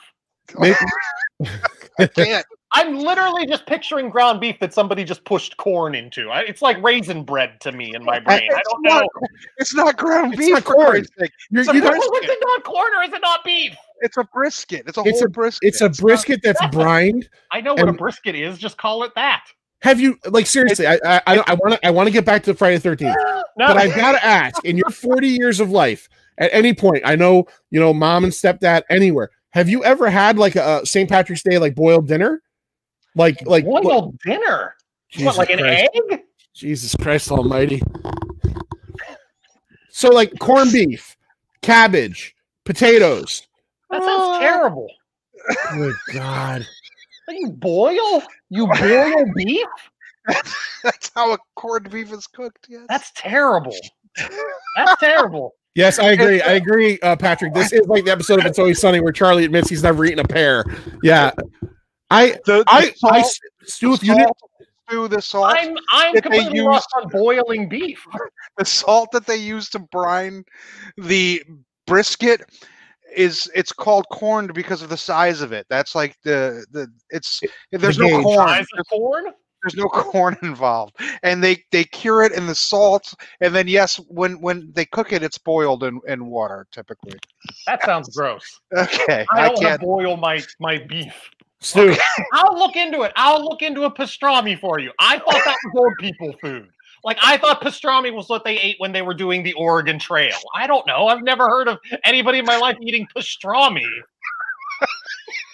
Stu, you're a ball of fun, dude. I'm telling you right now, if it wasn't COVID time, I would leave here right now. Right? I would leave here right now, pick Larry up. We'd go to the store, we'd get all the accoutrements, and Larry's a wonderful chef. We would drive the 8 fucking hours to Pittsburgh. We would have a boiled dinner at your house tomorrow. Boiled dinner. And we would fucking drive back, and I think you'd be a very satisfied man. Do you like cabbage stew? No, who likes cabbage? Cabbage is sauerkraut, right? No, it's fucking cabbage. Cabbage. Sauerkraut. Sauerkraut is made from cabbage. Yeah. It's vice versa. Yeah, sauerkraut's the worst. It's objectively the worst food. Well, again, Eric, Stu does not live in the tri-state area. He is in Pennsylvania, which is right outside. It's right outside. Yeah. But my God, I honestly, for next episode, before we get into Jason Goes to Hell, we're going to do a mini review. Stu tries pastrami and corned beef. Are either of the? I don't know. Are either of those good with mustard? Yes. Mustard okay. is the centerpiece of the whole fucking thing, Stu. Okay, well, this is getting better. I will tell you though that most time, like if you order pastrami, they'll put sauerkraut on it. So maybe that's why I've never had it. Maybe. So I will tell them to definitely fucking side it. do that. Table the sauerkraut, so you don't like it. Yeah. But like the boiled dinner, like the mustard is like the fucking is what keeps it all together. Boiled mustard? No, just fucking mustard. You just said you boiled the mustard. No, boiled dinner. All right, let's go back to Manhattan. Oh yeah, Holly. Honestly, I don't know if I've never had that. I know I've heard of it. I've had it. Chip beef. Yeah, I think it's an army thing. Yeah, Jason. But it's funny. It's called shit on a shingle. Yes, that's shit on a shingle. Yeah, I've never. Because you take toast and you put creamed chipped beef on it. It's basically just like it doesn't matter. What the fuck's Patrick? Okay, peach cobbler is one thing. You've never had cherry pie? Yeah, I hate peaches, so I won't eat peach. Well, I know I get that, but yeah, Navy food, yeah. Okay, wait here. Pastrami is just thin roast beef. No, it's not. No, it's not. I was really sold on it for a second. No, roast beef is a completely different cut of the cow than a brisket. My wife beef is the rump. Roast beef is usually from the rump, where the brisket comes around here. Brisket is from the armpit region of the cow. From the cow, basically. That's where you get your brisket if you want to break down a cow. My wife wants to know what is Stu. What is Stu eat in a normal day? Stu, what do you eat in a normal day? What do you mean? What's a normal day? Like today is a normal day, Stu. I had Subway today. I had another meatball sandwich. Fuck you. Meatball fucking stew. Yes. I think it's the first time I've had one since that last time. If I didn't get that, I had forgotten my wife was making chicken tacos. So I have chicken tacos for tomorrow. Okay. All right. It's funny that, but that's only one meal. That's all. I think she wants to know like everything I eat. I don't have time for this. I eat a lot of soup. A lot of soup. Okay. Like chunky soup in a can. All right. Friday Earlier this week, my wife made chicken breast with red sauce on it and croutons and cheese. Okay. It's really good. I don't think it has a name. It's not called fucking corn chicken. It's just fucking chicken with shit on it. I think the part that concerns me the most of the whole thing is that when I said corned beef, you acted like you'd never heard that before. Have you never heard of corned beef before? I might have heard of it, but it's... Are you in Pittsburgh, Venus? Where has it? Where can every deli you go to? What the...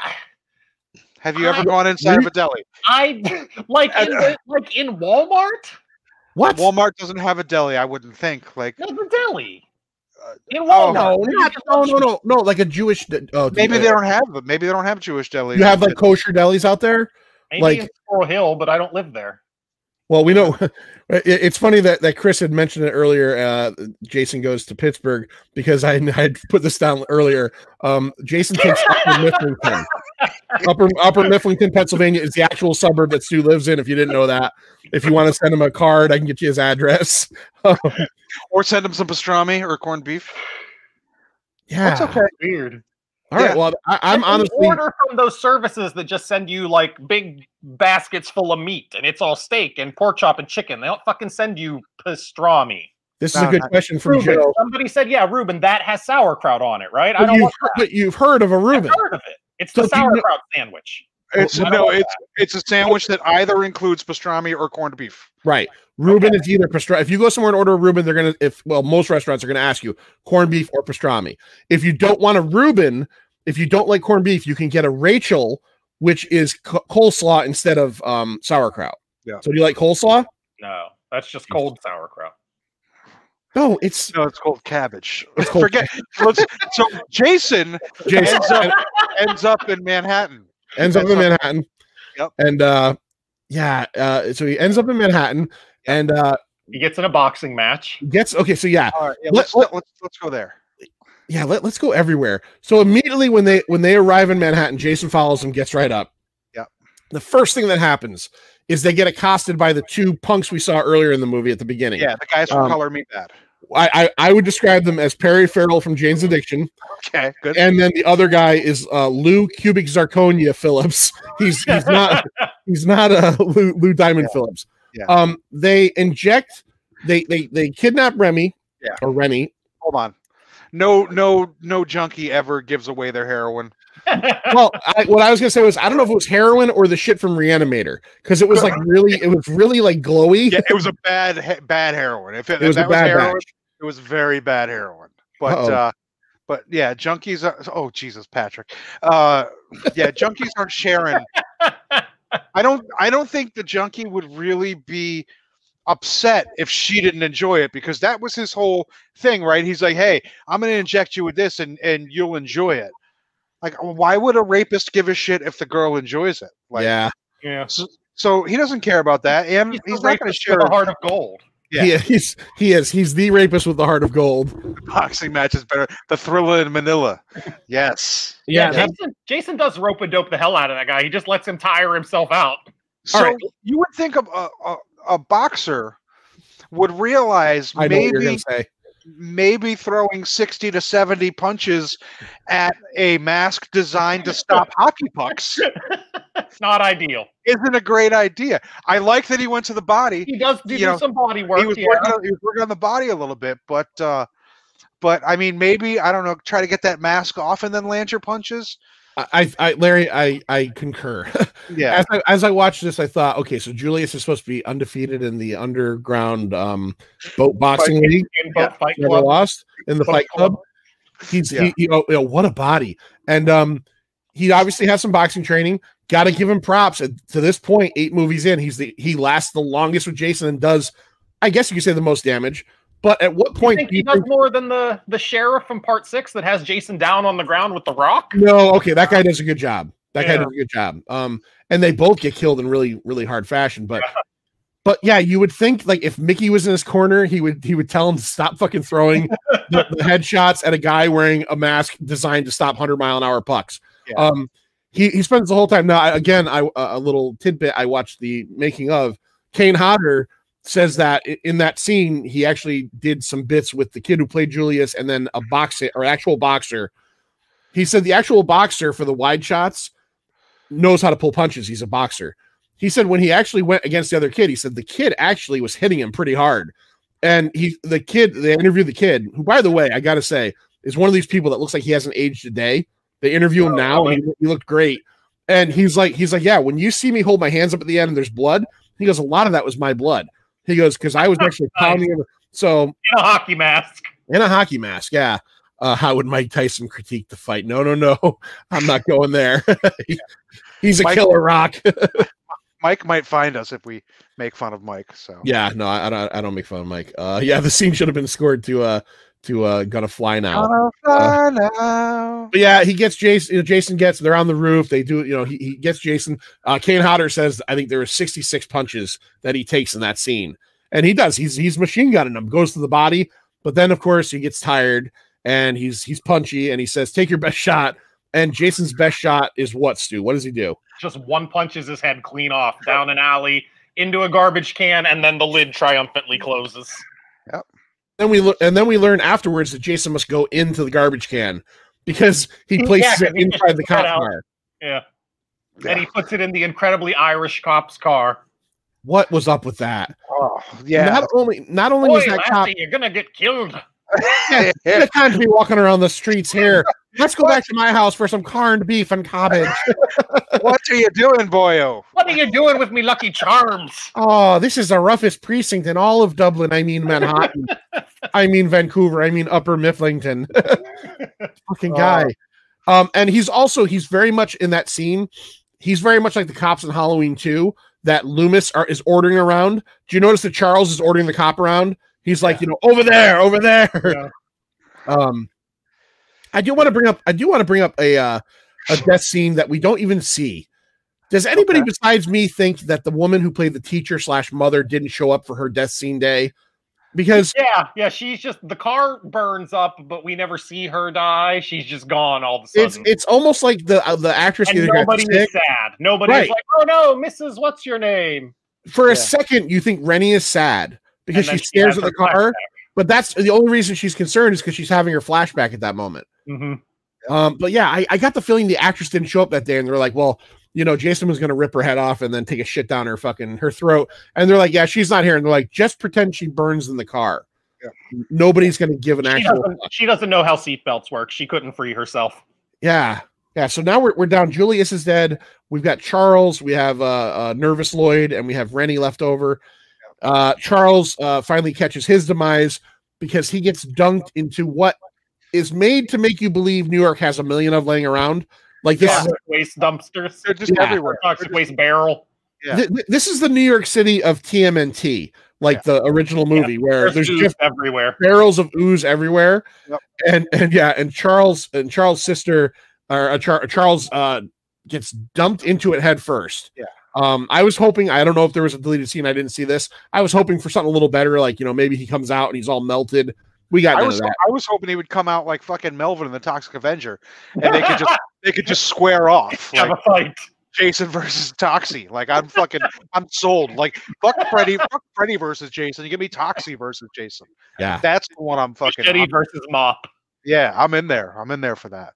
So Michelle Pfeiffer has a hot sister? Dee Dee Pfeiffer. She is she's pretty hot. She's not hotter than Michelle Pfeiffer, and she has like none of the acting talent. She's been in a bunch of low grade things. She's in an episode of Seinfeld that she plays. There's an episode of Seinfeld where George starts doing the opposite thing to everything he does, and all of a sudden like this like hot women are attracted to him, and she's one of the hot women in that episode. But yeah, she's definitely not Michelle Pfeiffer category. Because as you know, Michelle Pfeiffer is that white gold, as Bruno Mars said. She is that white gold. I've never really liked Michelle Pfeiffer. She always looks like she just finished crying, and it bothers me. That bothers you? It bothers me. Yeah. Patrick's got a Pfeiffer and Sharon Stone. I always have to be like, which is which? Yeah, they look nothing alike. Yeah, they came about in the same era, and they were blonde chicks who did sexy role movies. Whenever I was like 9, I don't know. All right, it was hard. That's fine. So Charles is dead. They probably both eat pastrami. I don't fucking know their lives. They probably do. Nervous Lloyd and Rennie are left, and they are being chased by Jason through all the stereotypical New York joints. Now, here's an interesting trivia fact for an upcoming episode of this show. When they end up in the Times Square Diner, as the woman calls it when she answers the Times Square Diner, when they end there, Ken Kersinger is the giant chef who comes out and is like gonna bitch slap Jason and then gets thrown through the window or the mirror. He plays Jason in Freddy vs. Jason. Oh, really? Years prior, I'm unaware. Yeah. He Yeah, that's a funny because I liked he came out like it was just another day, like I gotta slap somebody around again. This fucking comes around the corner and Jason just fucking heaves him into the glass. Oh, she's in Falling Down. Okay, I love Falling Down. Oh, that's a good movie. That's Michael. That's with the breakfast at 10:30 and 11. Yes, yes. Yeah. Was it a whammy burger or something? I don't remember. Yeah, it was something like that. Yeah. So it's I don't know. So we get chased through all the stereotypical places, the subway. Jason absolutely at this point isn't killing anybody. No, he doesn't care about anybody else. Nobody matters. He is one-track mind on these people, and I don't understand why. Yeah, very un-Jason like, which again, like I've said it several times through this whole movie, I'm like, Stu has to have a theory that this is not Jason because he's so un-Jason. Yeah. So un-Jason. Definitely lost the spine and the utility belt. That's very sad. This is definitely not, This is not, there's no shurikens for this Jason. No shurikens. Definitely not. So, all right. So who's left? Just Lloyd and Renee? Yes. That's it. And we have gotten to 8 movies in. We finally find out what Jason sounds like. And it's a dinosaur? I felt very Muppet. Or an elephant? Are you old enough for the Muppet Show, Stu? Because he sounded Yeah, he sounded like he could have been a Muppet. Okay. I thought he was either an elephant or a dinosaur. I couldn't tell what you What was with the mouth? What was with the mouth? Hopefully you get this, John. I don't think Stu will. Maybe you will. I think I know where you're going. For some reason, his face to me looked like when Mr. Bean fucked up the Whistler's mother painting and then like drew over it. Yeah. And it was just like that fucked up looking. I was like, that's what Jason looks like here. He just looks like something that Mr. Bean drew on a fucking piece of cardboard. Here's the thing. What was the whole bit where those kids that were listening to the song that was like living in the city ain't no big deal? He kicks their boombox over. Yeah. They, the one kid he's like Spawn. He has a fucking foot of chain. The other kid whips out the blade. Jason turns around. Now, I don't know about you guys. Wouldn't you be like worried? Like that guy looks intimidating as it is. Yeah. But then he lifts his fucking mask up and that's what scares these guys off. Doesn't he have a machete in his fucking hands or something? Yeah, he just looks like a problem. Yeah, and he's giant.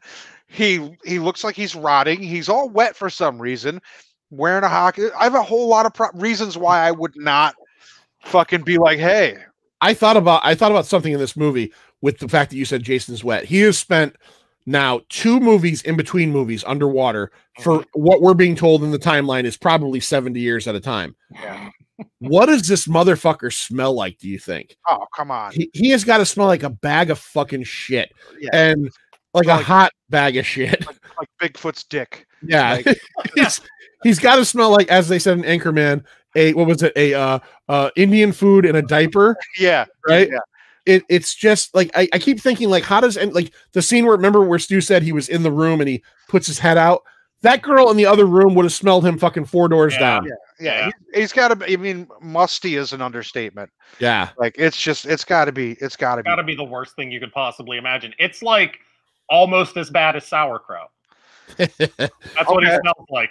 Patrick, I love sauerkraut too. Patrick says it's a big problem for me. Jason walking past people is ridiculous. Yeah, and Chris says pretty much like Jason was concerned that there were too many people to kill in New York. Like, did you see somebody wrote Jason lives on the fucking subway? On the like the poster on the subway. Oh, I didn't see that. It's a poster of what looks like Roy Scheider. That's what it looks like. Yeah, like somebody like all graffitied up, drew glasses, painted his lips red, and at the bottom it says Jason lives. Yeah. The only graffiti I noticed in the whole thing was I think on the subway when she's like leaning against the thing, it says like Quarte rules. I don't know what that means. Quayton lives, and I Googled it, and it's the director of this movie. When he was in high school, he was in a band called Quayton. I knew it had. I thought it was something. I thought it was going to be something better than that because my eyes went to that too, to the point where I was like, I want to know what that is. As soon as I looked at it, my first thought was, even though the movie was a year later, was that it was a reference to Quato from Total Recall. Quaid, you must go to Mars. Yeah. Free your mind. Like, I love that. I love when that guy lifts his shirt up and there's that little fucking guy. So, looks like Belial from Basket Case, just hanging out inside of his stomach. So, okay, so next we end up in the sewer because that's the common place you go. And I learned something. I've every night at midnight. I'm going to tell you that I have spent a lot of my life in New York City. There was a time when I was in New York. At midnight? I was in New York more than I was in Connecticut, and I always lived in Connecticut. Like, there was a time, like, I was always there. And never once did I know that every night at midnight the subways, the sewers flood with toxic waste. And it's every the cleanest, sudsiest toxic waste you'll ever see. Every night at midnight, on the dot, the sewers flood. Just taste it. The sewers flood with toxic waste. But yet there's still buckets of it down there. They keep extra buckets in case you need it after the sewers fucking flood. Let's say that's even true. Okay. Why is there a guy why is there a workman? Why is there a guy running around to get people 10 minutes before? Like, not just that. Like, you would think that right. You would think if they were to have the toxic waste flood through the sewers at midnight, that they would have a rule of, like, nobody in the sewers by 11. 11, you're out. You know what I mean? In case the thing opens early. In case you lose track of time, your watch could be slow. Yeah, this guy's down there. Oh, it's a good thing I found you kids, because you're about to get fucking doused with a fucking toxic waste. Yeah, floods this place every fucking night at midnight. Let's head on out. Yeah, and then we get makes no sense. So makes no sense. So Jason comes out and knocks that guy out, kills the guy, and Nervous Lloyd gets slightly bumped and gets knocked the fuck out.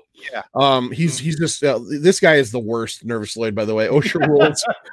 Terrible. So he's the absolute worst. So Rennie goes over and finds like a Home Depot what do they call those? The Homer buckets that's filled with toxic waste. Yeah. She starts hitting it on the top.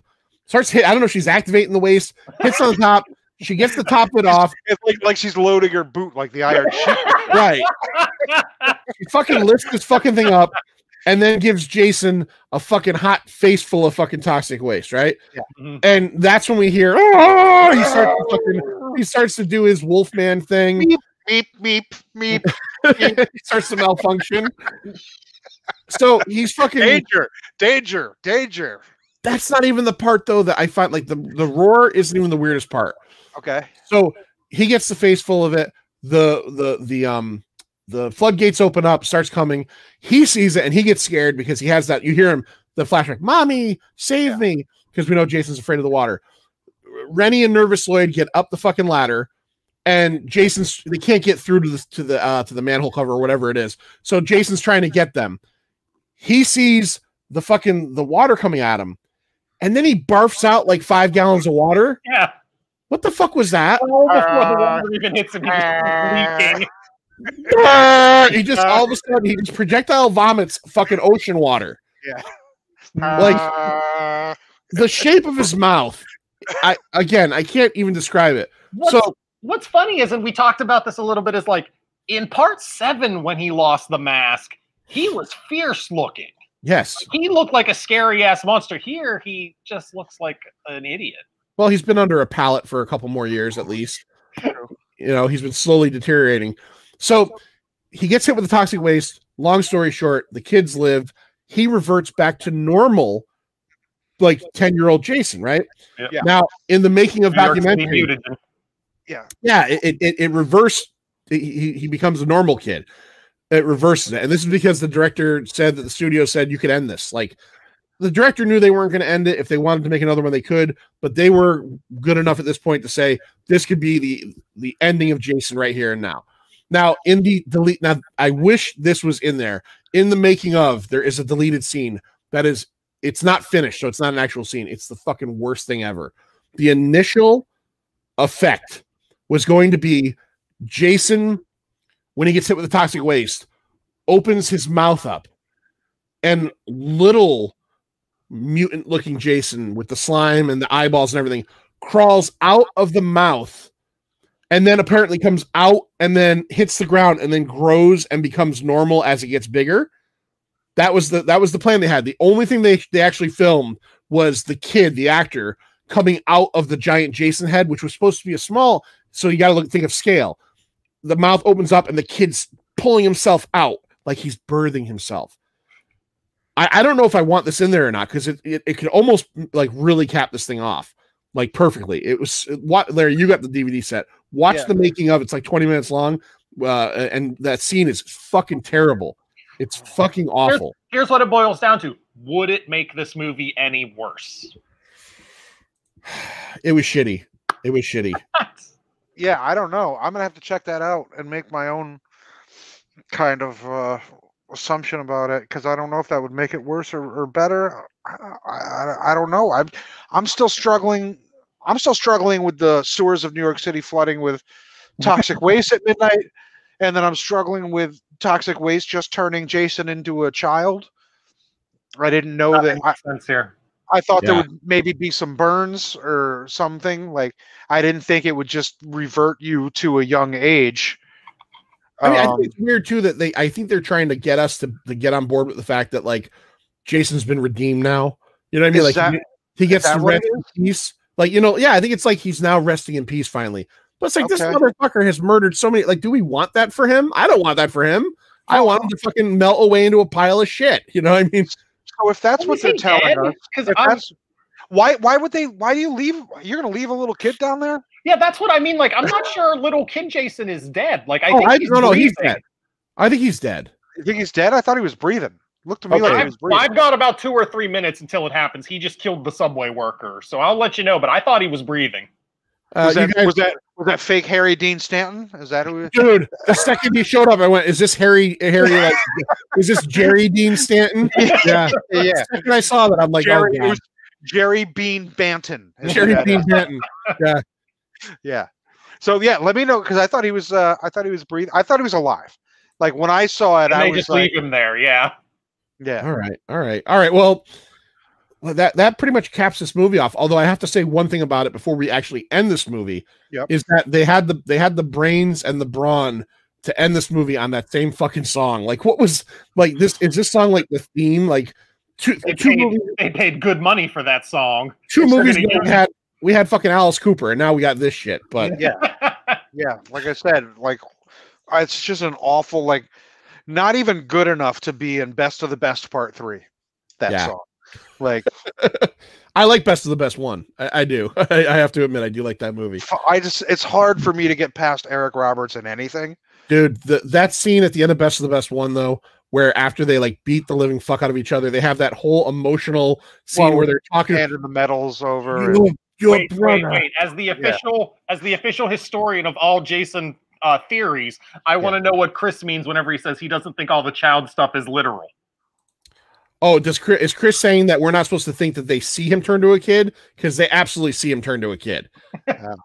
In my opinion. I like any and all conspiracy theories involving the Jason movies, so please tell me, Chris, elaborate on your thought that this is not literal. I would like to know more.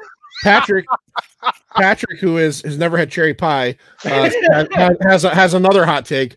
This is the best song in the entire series. Definitely a song in the entire series. It is a song that appears in this series. You are correct, sir. And it's only like one of 3 songs that appear in the series. Like, there's not many songs in the series. Like, the score isn't a song. Like, you've got the Alice Cooper fucking song. What else is there? Remember the rave music from the end of Part 3, the credits song? Well, but that's score. That's part of the score. That's not. There aren't a lot of songs. He's right. Yeah. But so even if I guess what he's saying is maybe this is better than any of the Alice Cooper songs. That's fair. They're fair. They're not Alice Cooper's best songs. That's for goddamn sure. Yeah, throwing up lake water. So just fucking. That scene made no sense to me. Hey, water's coming. Yeah. The original title of this movie was Friday the 13th Part 8, Jason Barfs Ocean Water. All over Vancouver. You know, we're going to be honest with you. We put together a focus group and nobody understands what the fuck that means. Well, if you watch at the end, Jason does barf up some ocean water. For no reason whatsoever. There's nothing. Oh, God. So they see him, but it's all spiritual visions. Jason's real body is the undead putty. All right, that's heavy even for me. I don't know. That is heavy, Chris. You get a you get the Pint of Comics Gold Star for that. You get a pastrami sandwich. You do, Chris. Would you like a pastrami sandwich? I was on board with the theory in part 7 that Tina's dad is not really there, but I don't know about this. He was there. He was there. All right. Let's get to some of our favorite parts here, and of course, everybody watching and listening. Parts. Favorite kill time. Favorite kill. Okay. Favorite kill time. All right, so let's start. Let's start with Stu. Let's start with Stu and find out what Stu thinks. You guys out there, you are welcome to comment, and we'll read them off. But Stu, what did you think was the best kill in this movie? Which, again, I do want to point out. We said it earlier. As the series has progressed, the kills are getting lamer and lamer. They're weak sauce. I think there are 2 good ones in this movie. Everyone is going to say the boxing punch, and that's probably objectively the best one. I would also like to throw out the sauna rock, just for the sheer impracticality of it going right through and erupting his insides into flame. Yeah. So are you going with sauna rock? I'll go with sauna rock as a pity vote because everyone else is going to go the punch, and that's fair. That's fair. I like Eric's answer. Best kill was the cow who was slaughtered to make pastrami. That's Stu's next question. Oh, so pastrami is a beef product. Okay, all right. Now I'm getting this thing. Yeah. I'm getting this thing. All right, I'll go before Larry. Combination of beef and corn. That's all I know. I'll go before Larry. My 2 contenders for best kill in this film were Wayne getting thrown into the electrical panel and his pants bursting into flames. But my actual one that I did like the most is sauna rock. Sauna rock's good. Sauna rock is good, right? I thought that was going to be underappreciated. Right through his paper mache chest and setting his innards that are made of gasoline and napalm directly on fire. Yeah. So, Larry, what do you got for your favorite kill? Oh God Almighty! I guess I'm just gonna since neither of you took it, I'm gonna have to take fucking Boxer McGee's head getting punched off, just because. Like it's all awful. Like I did not watch this. That's Julius, right? The boxer Julius. Yes. Patrick agrees. Yeah, I did not watch the making of like I normally do.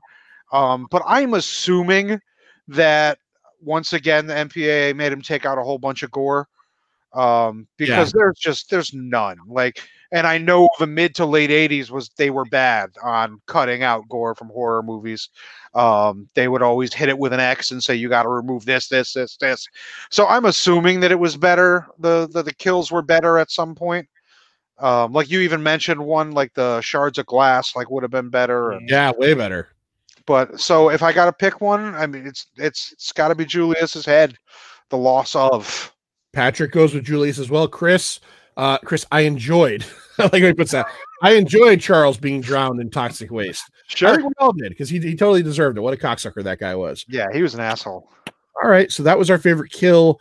Now we get to the point on Sprockets when we dance, as we always do. Let's rate this thing. Now, Stu, I think Stu. You have so many ratings. You tell me what you want. Why don't you give us the ratings from 6 up so far? Right. So 6 and 7. So I can start. I can start thinking about this. So part 6, I gave a 4.25. Fucking Christ! It's so good. Larry gave a 1.25, and John gave a 1.5. Okay. Part 7, I gave a 3.25, carried by the second half of that movie with the great action sequences. Larry gave a 2.5. John gave a 1.75, and our one-time guest Lloyd gave it a 1.0. My co-host with the most, who was supposed to be here tonight. Yeah, I know. He watched the movie. He actually watched the movie. I mean, I appreciate everybody out there that's watching this that watched the movie too. But you would think, like, if you're going to watch it, you're either going to watch us or show up, and he didn't do either. Yeah, Lloyd just enjoyed Friday Part 8 for the sake of Friday Part 8. Yeah, kind of like I did, like in March. Patrick, was this the last Paramount Friday? Yeah, I believe this is the last one. Okay. It was. New Line takes over after this. So yeah, and again, this $5.1 million budget, $14.3 million, fucking return. It obviously was not making anybody too rich. All right, so let's rate this. Let's go to Larry first. I don't think we go to Larry first a lot. Larry, what do you give this thing out of 5, quarter scale available? Everybody out there, you guys can jump in and give us your rating as well. All right, so 6 I gave a 1.25, which is around where it should be. Yeah. 7, 2.5. 8. So, as I said earlier, I don't think I've ever until today watched 8 all at once. I've definitely seen all of 8 plenty of times in my life, piecemeal. But this may be the first time I actually sat down and watched it fucking front to back. And I gotta say, this is awful. Like, there's not much any redeeming quality really to this, other than Kane Hodder's a fine Jason. You know, he does well with the character. Physicality. Yeah, absolutely. But entertainment value of this film, 0. I think you said it, Stu. At some points, it was hard to keep going. Like I honestly found myself today pausing it and going to do something else, and then coming back. Yeah, I was just like, so I'm gonna straight up say, so far, this is the worst of the series for me. I'm just gonna give it a 1 based on Kane's performance. All right, before we go to Stu, let's go to Chris, 1.5. Eric, 1.5. Eric also says the level of part 6-8 is unfathomable. That movie sucks. Joe, my buddy Joe, 1.5. And Patrick, it's a flat 1. And that is generosity. I'm with Patrick. When I give it a 1, like I'm stretching to give it that 1. Like I'm being nice because of the series and because of Kane Hodder. Like, yeah, if you went under 1, I can't fault you. All right, Stu, what were my 2 scores again? 6 and 7? 1.25 for 6 and 1. No, I'm sorry. 1.5 for 6, 1.75 for 7. Excuse me. No way that I rate this as high as 7. I really did not like 6, and this movie is garbage. 1.5 you said for 6? Yes. All right, so then I'm going to go with a 1.25.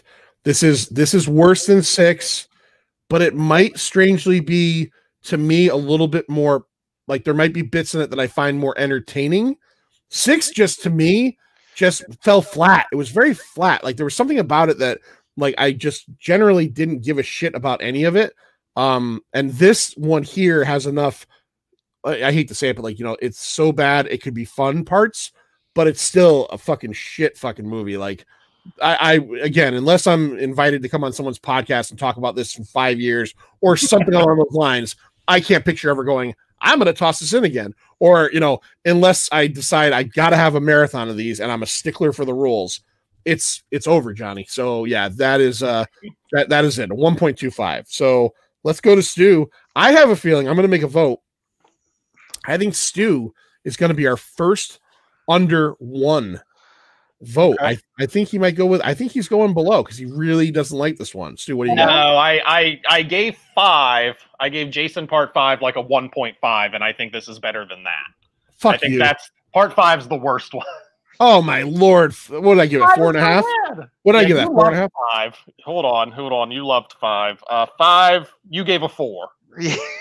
So good. That's absurd. Ooh, it is absurd. That's the one where Larry and I become on the same team against you. Yeah, I know. That was a tough one for me. This one, I'll give it a 1.75. Like, it's real bad. Like Larry said, you know, I appreciate Kane. I like his physicality because his Jason is more physically humorous at times, like when he pops out behind things and stuff like that. I enjoy that. I know it's not in New York for very much of the movie, but he's in New York. It's a lot different than, you know, he's in a cabin where he's been for the last 7 movies.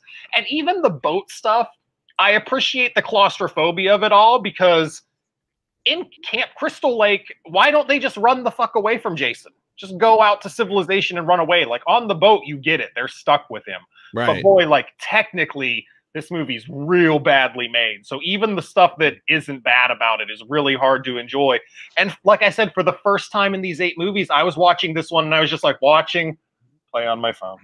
Yep. Watch, play on my phone. Yeah. I was having a real hard time staying focused for this one. Look at this. I got to point the love out here right now. Eric, 5 is seriously underrated. Patrick, 5 is underrated. Chris. Wait. I agree. I underscored 5. Look at Look at the love. I love you guys, by the way. 5 is good. 5 is so far I voted the best. Now, Stu, you give us a 175. What is below that in your listing? 5 is great, Larry. The best of the series? The best so far. Well, no. Well, I rated it the best. Yeah, I think 2 is probably did. 5 was your highest grade so far. 2 is probably objectionably actually the best. Yeah. All right. So Stu, 1.75. What did you put 4 below this one? I did put 4 below this one. See, that's where you're fucking crazy because 4 isn't great.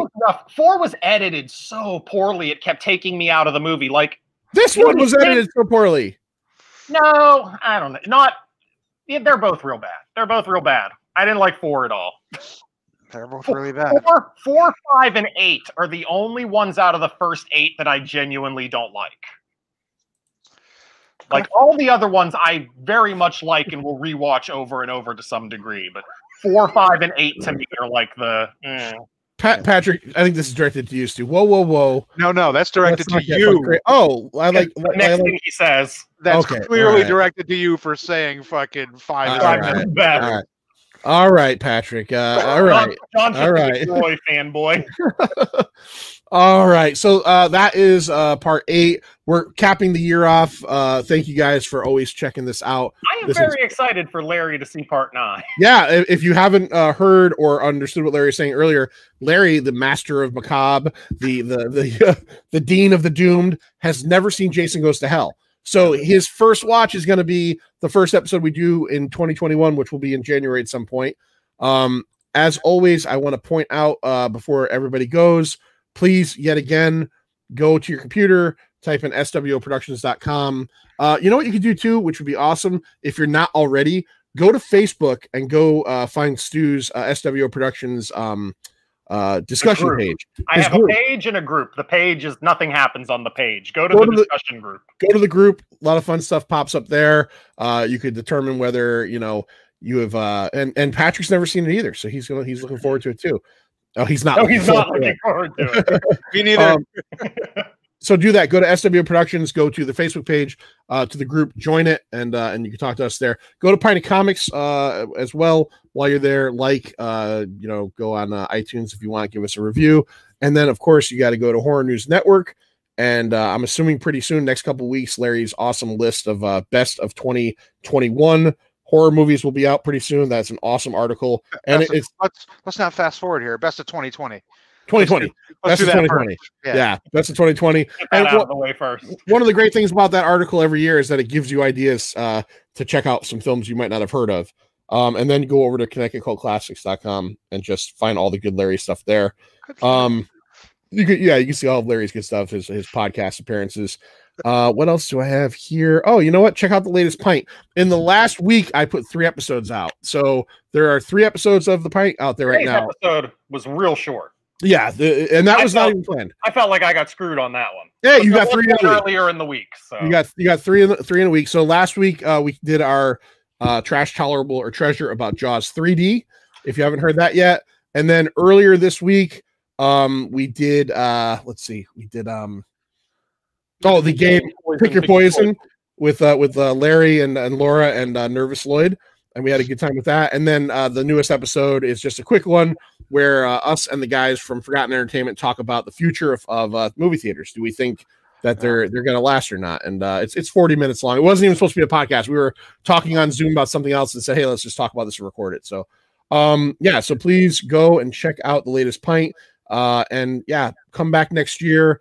And you know what? I hope everybody out there that has been checking us out have an awesome holiday season.